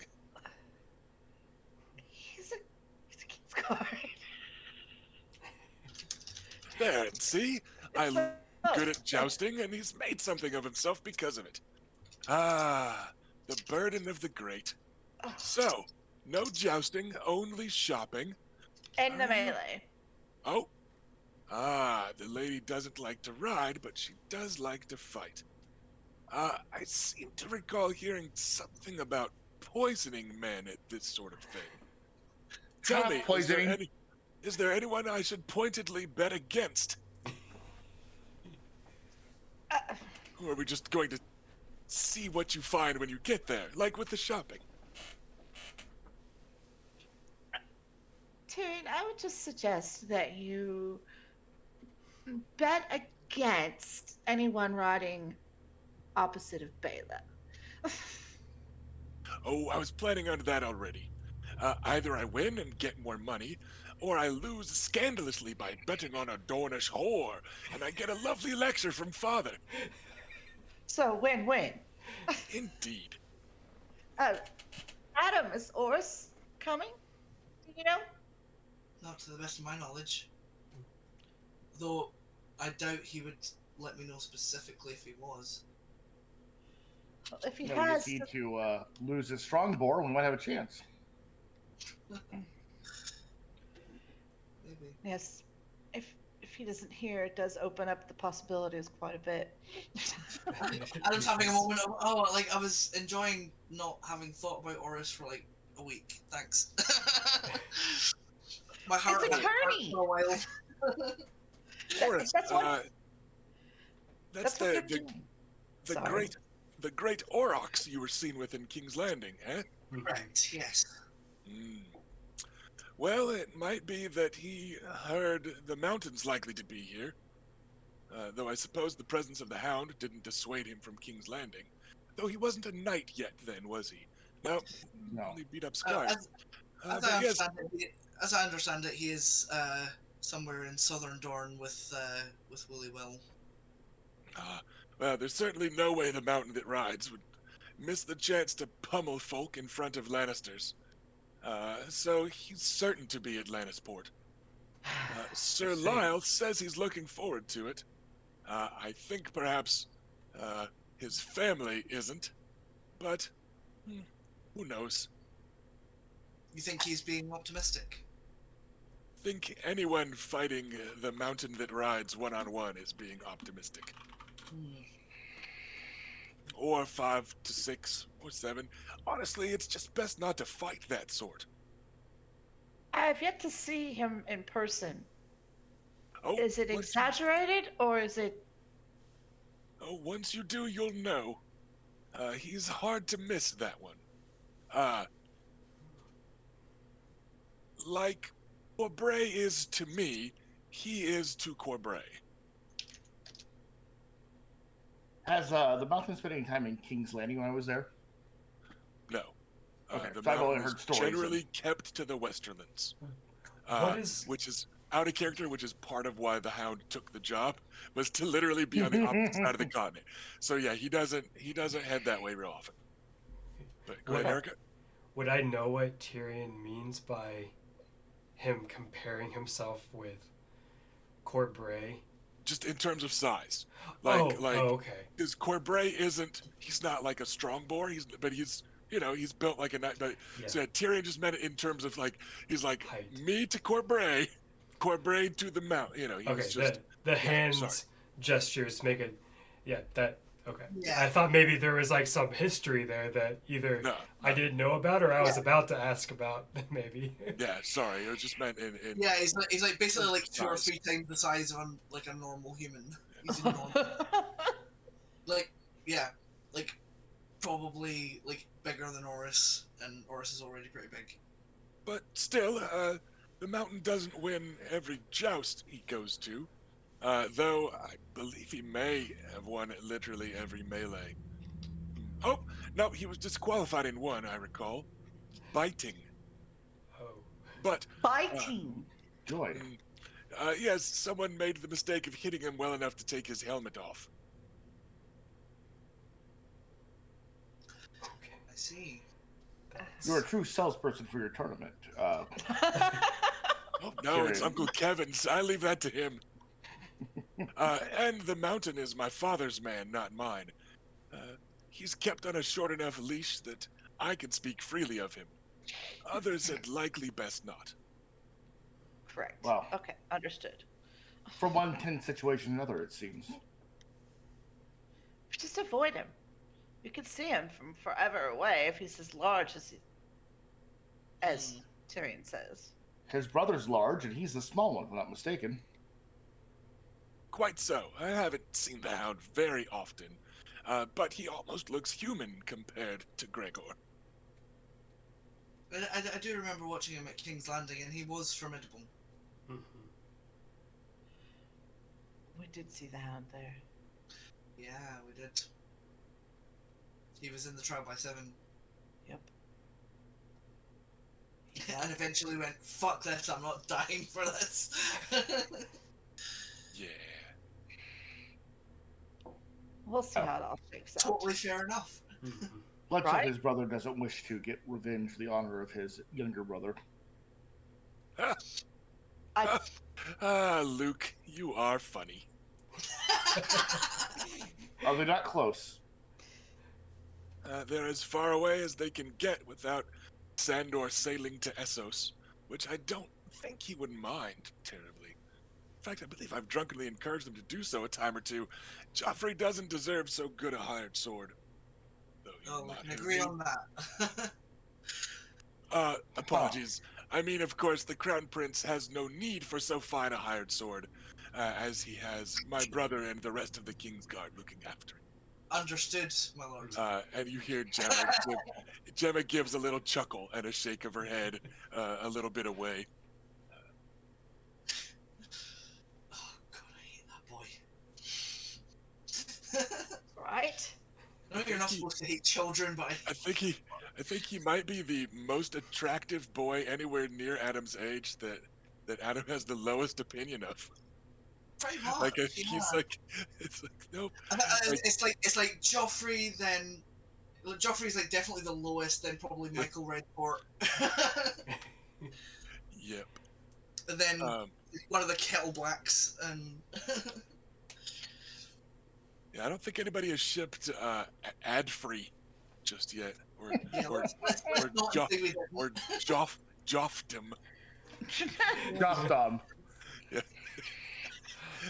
Yeah, no. Well, here we go. See, Yep. you also see like it could be much worse than Lynn Corbray. It could be Joffrey. So shall we expect many feasts? Oh, probably. Terribly sorry. I normally miss them. Oh. Well, I mean, they say all the best parties happen outside of the party. Oh, they just tend to bring me whatever food I need at most brothels, especially in Lannisport. Yeah, good service. So we shan't see much of you then, because you'll be in the brothels all the time. And it's more Well, like, I think I know where I'm hanging out. I'll probably spend some time out of the brothels. I wouldn't want you to visit me there and people to talk. I'd hate to have to fight a duel against Sir Garland for sullying the honor of his betrothed. But, well, She looks absolutely stricken for a moment as it occurs to her. Or not But Garland, she- I apologize, Sir Willis. Sir Willis. But she does look absolutely stricken at the con that she probably shouldn't visit the brothels at Lannisport, even though they're like legendary. well, I mean, perhaps, I mean, Maybe sure. like one trip visit as a treat. We can have a little brothel as a treat. Oh, Just so, Shouldn't. you know, you she can just travel with shouldn't. cloaks and hoods and stuff, like a visit. Yeah, it's probably fine. I mean, perhaps. Are there gonna be any? No, I have to make nice with all of the freaking Lannister ladies. I'll let you know how it is. Luke and I will go and do reconnaissance. Brats. Hey, I would feel bad visiting a brothel if I don't bring Milena with me. Right. Well, at least you would Well, have that option. I hope that the brothels in Ghost Hill are remarkable. We'll find out, I guess. Oh, here we go. So did I tell you guys that I'm planning to try to get Joy, that girl over there, to return with us to Wyvern's Rest to be a handmaiden? Stealing That's a the wonderful girl? idea. I had gathered that you were trying to do such a thing, yes. I had the opportunity to dance with her. She seems perfectly charming. She's also I quite sharp. Sorry, Luke, you seem like you're realizing something cataclysmic. I completely forgot. The Ironwood girl was with us. Gwyneth, yeah. But, yeah. I guess she's just been hanging out quietly, but I completely forgot she was here. Yeah, and she and Joy have both been taking over as you know, lady in waiting duties with Lady Jenna, and you know, so they have been friendly with each other. Okay. that you've seen. And Bela, I actually think she might do well with you at I don't remember the name of the place now. The Will It's just called Will, I think. at Will. She Oh, wants to learn to fight. she does. She's interested. Well, that's interesting. I suppose I could teach her. Tyrion I can think of no better teacher than you. Tyrion chimes in. It's something she certainly won't do in the Westerlands. The last Lannister bastard that I recall is my Aunt Lenora, from my mother's side. Grandfather Jason was a bit free with a common girl some 57 years ago now. Aunt Lenora is still a serving girl at the Rock. She wouldn't be a girl. Now, with Joy, who's still young and pretty enough, the odds are better that we would be able to marry her off. But, alas, some of us, even who bear the Lannister name, are seen as only half a marriage chip, as it were. So she's unlikely to find a very fine match, or one that would be quite pleased to have her. Most people that want to go marrying Lannisters don't want to find a hill instead. So the odds of her being wed are better than those of dusty old Aunt Lenora, for certain. But if she's not married, well, some 40 years from now, she might be the warning to some other little bastard girl. Likely some of mine.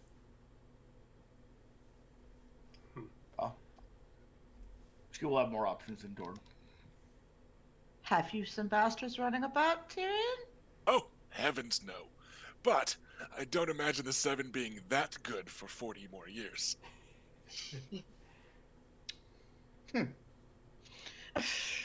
imagine by that time someone will lie about their tea or the like. And I imagine it'll be rather hard for me to claim they're not mine, given the cruelty of the Seven. I mean, is it so out with the realm of possibility that someone might fall in love with you? Ah, you're a kind young man, Adam. Or a very cruel one, but no, I think you did mean it kindly. He generally does. Well, as someone who has also been at the butt of the Seven's cruelty, one I suppose one could cynically say that I have an interest in that being a possibility. Lannisters of Casterly Rock don't marry for love.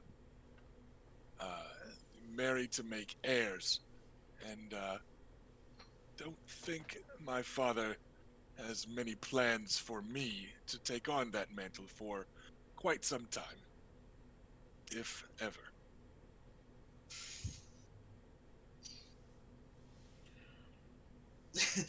I was very carefully weighing up whether or not to say well, like what's but right? Like yeah, I'm like how do I say fuck what Tywin wants in a nice way? I don't know that you do. I mean, I wasn't speaking of marriage, but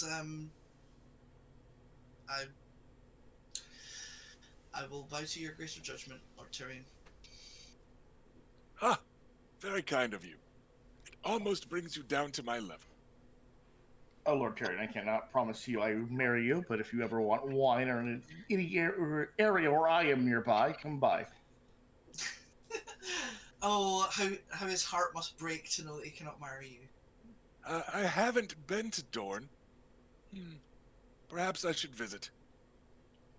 Perhaps People like you our women, should. if nothing else. For certain things, there is a degree less judgment to be found. Well, even this trip just to the Riverlands, our neighbors, though almost as far as we could get from the Westerlands in the Riverlands, our neighbors. I've been away from home for quite some time. We shall see what what duties Lord Tywin has prepared for me after this tournament. But yes, if I have the time, perhaps I shall make my way down there and see the deserts. We have more than deserts, but you would be most welcome at Wyvern's Rest. I try to send a raven well in advance so you can stock up for particularly fine harvests and batches of wine. Give us a season or two, perhaps. Yes, we must build up the stocks.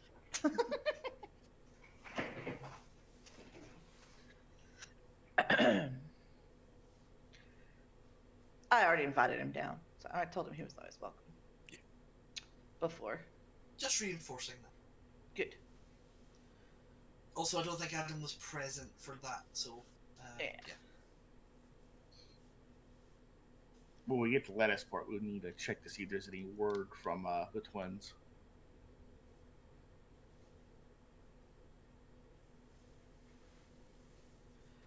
Fine. Oh yeah. If there's any news. Oh yeah. The Ravens definitely have been traveling faster than we do. Ravens, the smaller parties, yeah. Yeah, they don't have 100 pikemen. Exactly. This feels a lot slower than even with our little wagon that we had when we went to King's Landing. Oh. Well, good thing we're not in a rush then. True. I mean, there is accounting for the vagaries of travel, because remember, even just a rainy day can really cut into your expected travel distance. You know, but yeah, so you guys should be making it in plenty of time to Highgarden for the wedding. Like if you are able to travel at your expected rates, you'll be getting there like 6 weeks in advance. You know, so yeah, like there's plenty of time to go a little bit slower and to stop in Lannisport for a little bit of time. You know, so yeah, you guys are everything's fine. So with that, are we back to the travel montage? Montage away. All right. 2 weeks down the King's Road, back to the end of the Crossroads and the Trident. Roughly 2 weeks to River Run, and then about 2 weeks past it into the Westerlands proper.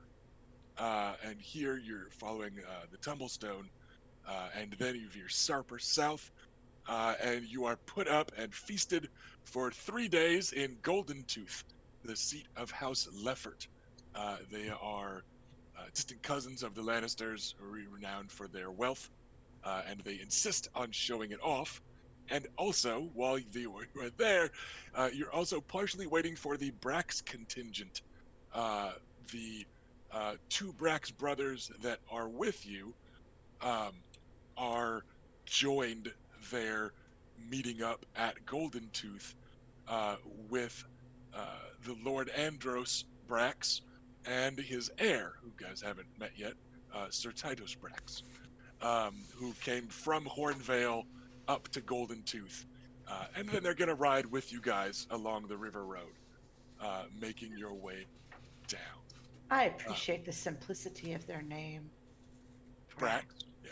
I always thought they were pretty cool. It's just, and they've got a big purple unicorn on a silver field, which has got to be like a pretty striking color scheme. Like I would paint that Warhammer army, you know, like white, silver, Hell and a yeah. really dark purple. Like I find that they're aesthetically pleasing. So yeah, like they're pretty cool. So yeah, you guys are feasted and hosted for a few days at Golden Tooth, waiting for the Braxes of Hornvale to join you. And then you continue down the River Road from Golden Tooth past Sarsfield and then past Casterly Rock to Lannisport at the confluence of the River Road, Ocean Road, and then the Gold Road that goes crossways to King's Landing. And I think we might just call it with you guys rolling through the big-ass city gates of Lannisport with your escort of 80, Lannister guardsmen in actual Lannister of Casterly Rock colors. Because I don't think there's much we could get done in the city in the time we have, and I don't want to have to cut anything short. Is there role playing that anyone has in particular in mind that they want to do in the space of that last bit of traveling, or as you're arriving in Lannisport? Yeah, Okay. yeah.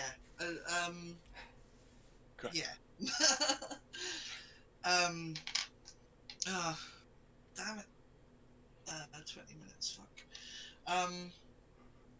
Oh no, it could go wrong. Maybe not. I don't know. What kind of Better to role worry playing about- are we doing? Better to worry about it for 2 weeks. Yeah. No, you know what? Good point. Good Well- point. If you want to dither, I can do my little scene. Sorry? So if you want to dither, I can do my little scene. Please What- do. Please do. What's your little scene? I have a gift for Bela that I have yet to give her. That I alluded to back in, or that I flat out told her about when I was trying to cheer her up at the Twins that one She night. did. Yes, Right? after I was so rudely insulted. After the dance. the dance. Yeah. Yes. She was very unhappy after that high school dance. She was very unhappy. What did you give her? Well, I got us matching things.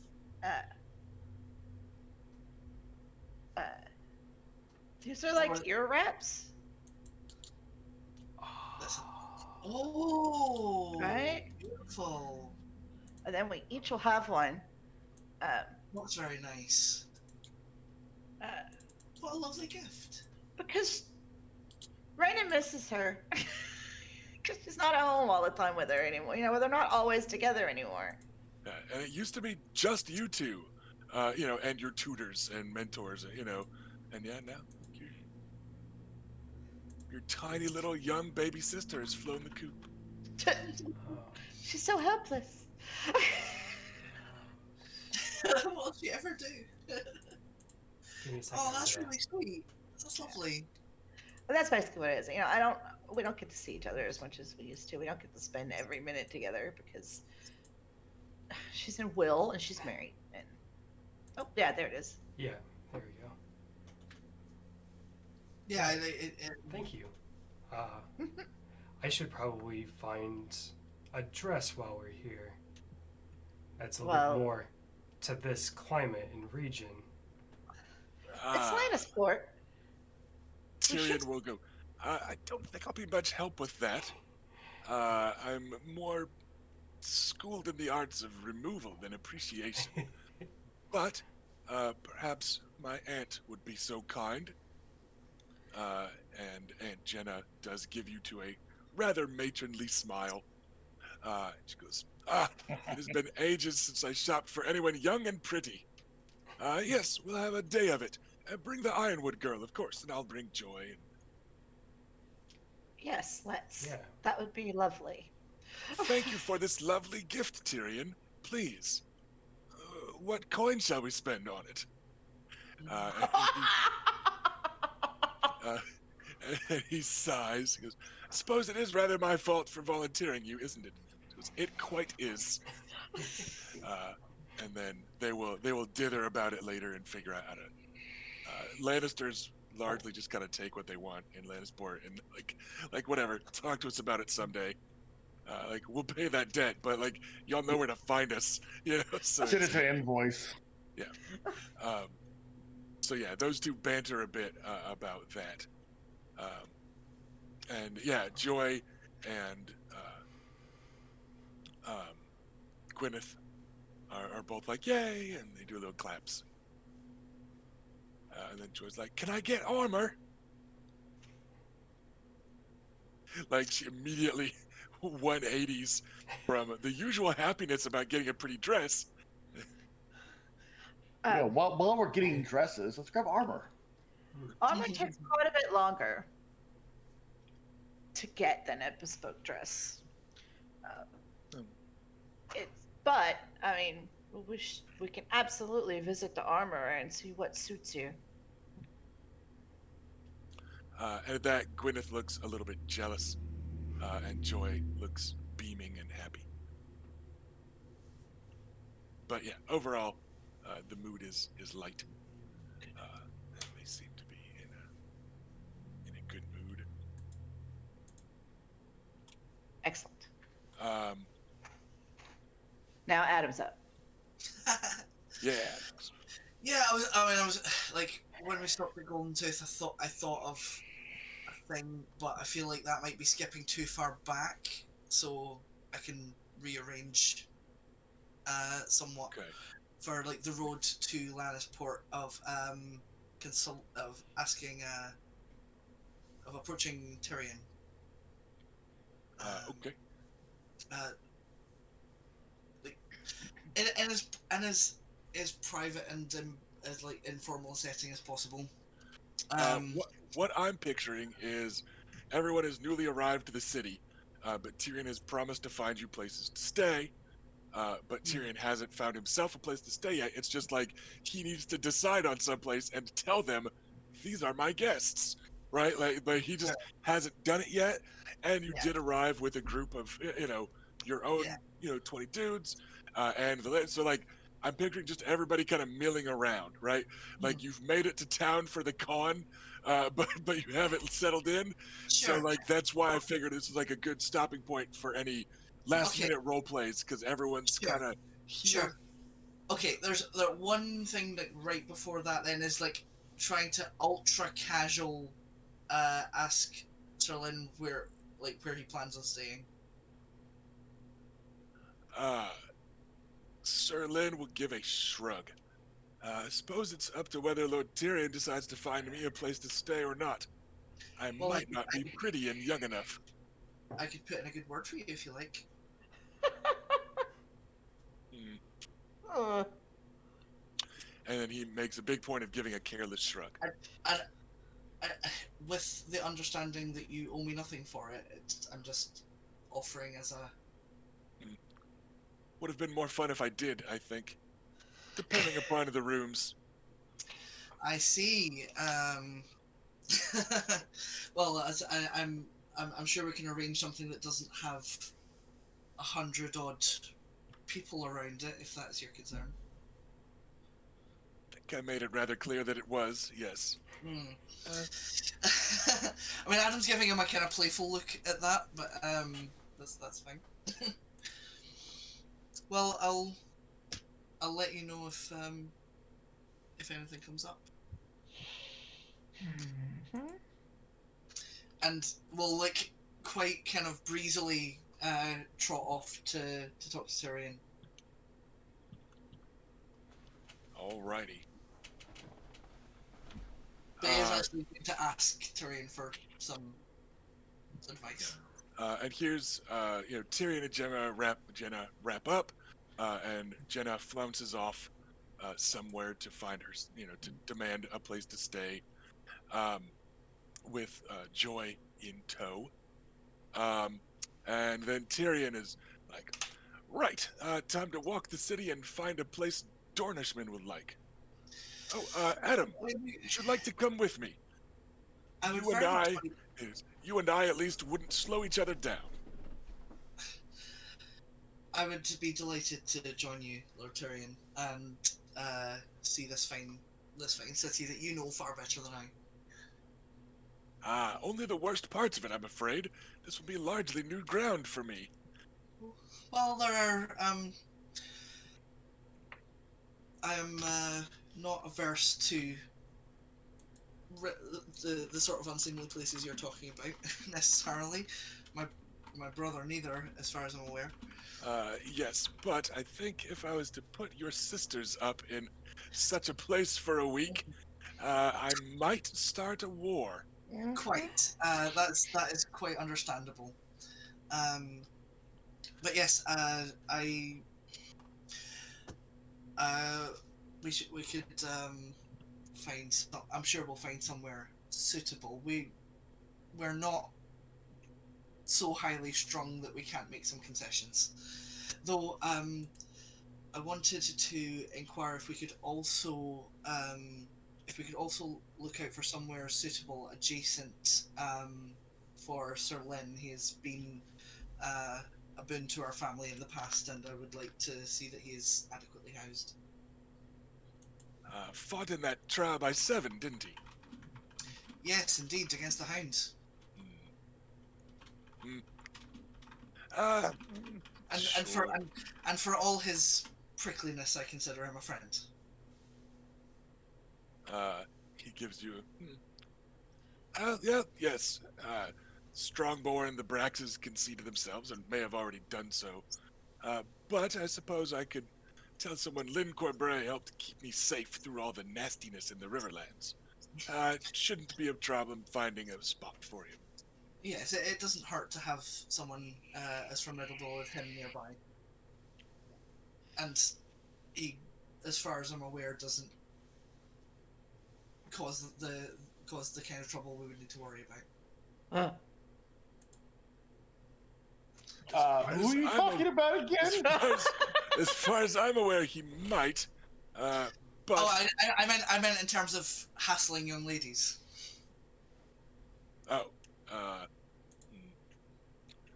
Really think of that as trouble. But regardless, yes. Find something for the lot of you. Shouldn't be much problem. While we're looking, my lord, I wondered if I might ask your advice. As someone far more worldly than I. Yes. My suggestion is to go ask your advice of someone wise. It's your particular kind of wisdom that I'm seeking. Oh, well then, the upturned goat down near the docks. Finest Dornish cuisine in town, and plenty of imports. Dornish and Associ, for other cuisine, shall we say. Yes, if it's looking for a taste of home, and he pointedly, yes, the upturned goat. That. Thank you very much for that, Miller. But I mean, rather, if I was looking to, in,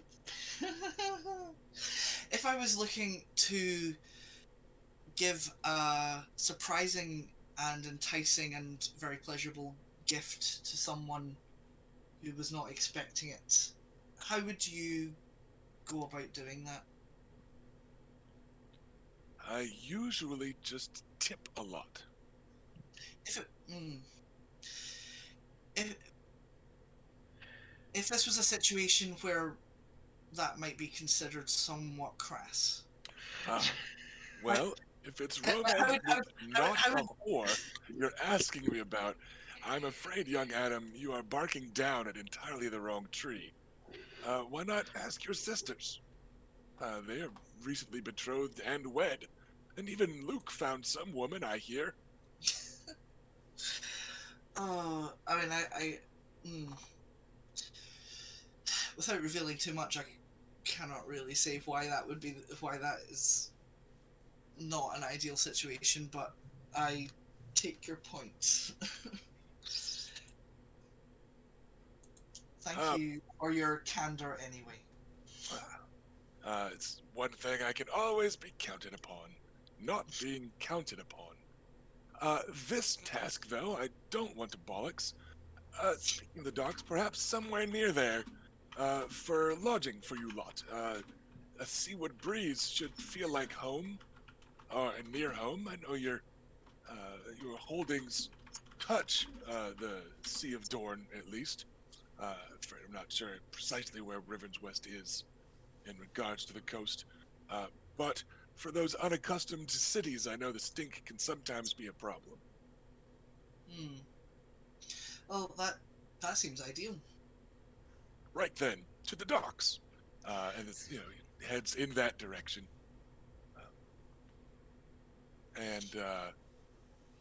So yeah, and he just occasionally gives you a curious, Tyrion-ish look, because he's like, what the fuck does this kid think I know? And I what mean, is like, that? Adam was trying to ask, Yeah. how do you fucking woo someone? Because he doesn't know how to do it. Yeah, it is Tyrion. And he thought Tyrion might know, but clearly Yeah. not. That's fine. So, finest lodgings near the docks. That aren't the upturned goat, but might be near to it. That's fine. I know just the place. Though some girls are still available from not terribly far away. The Seven Veils is mostly known for Associ finery, and I believe your Uncle Doran has a taste for such things, and perhaps you might as well. Again, there's really no such thing as Westerland's cuisine and finery. We are dreadfully dull. We're just shinier about it than most of them. Well, I do like shiny things, so it's fine. Well, off to the Seven Veils then. And yeah, sure enough, he's able to find a pretty high-end inn, and it's definitely decorated in an Associ motif.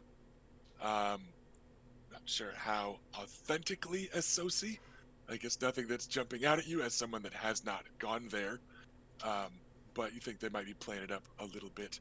But yeah, it's a really nice place, and he will get you 1, 2, 3, 4 rooms, 5. I think 5 rooms would do it. That's assuming that Joy is going to room with either Rhaena or Bela, and Gwyneth is going to room, or not Joy, Gwyneth is going to room with either Bela or Rhaena, and Philea will room with either Bela or Rhaena. right? So just one room for those two. Are Alice Or- and Robert like sorted? Oh yeah, Alison.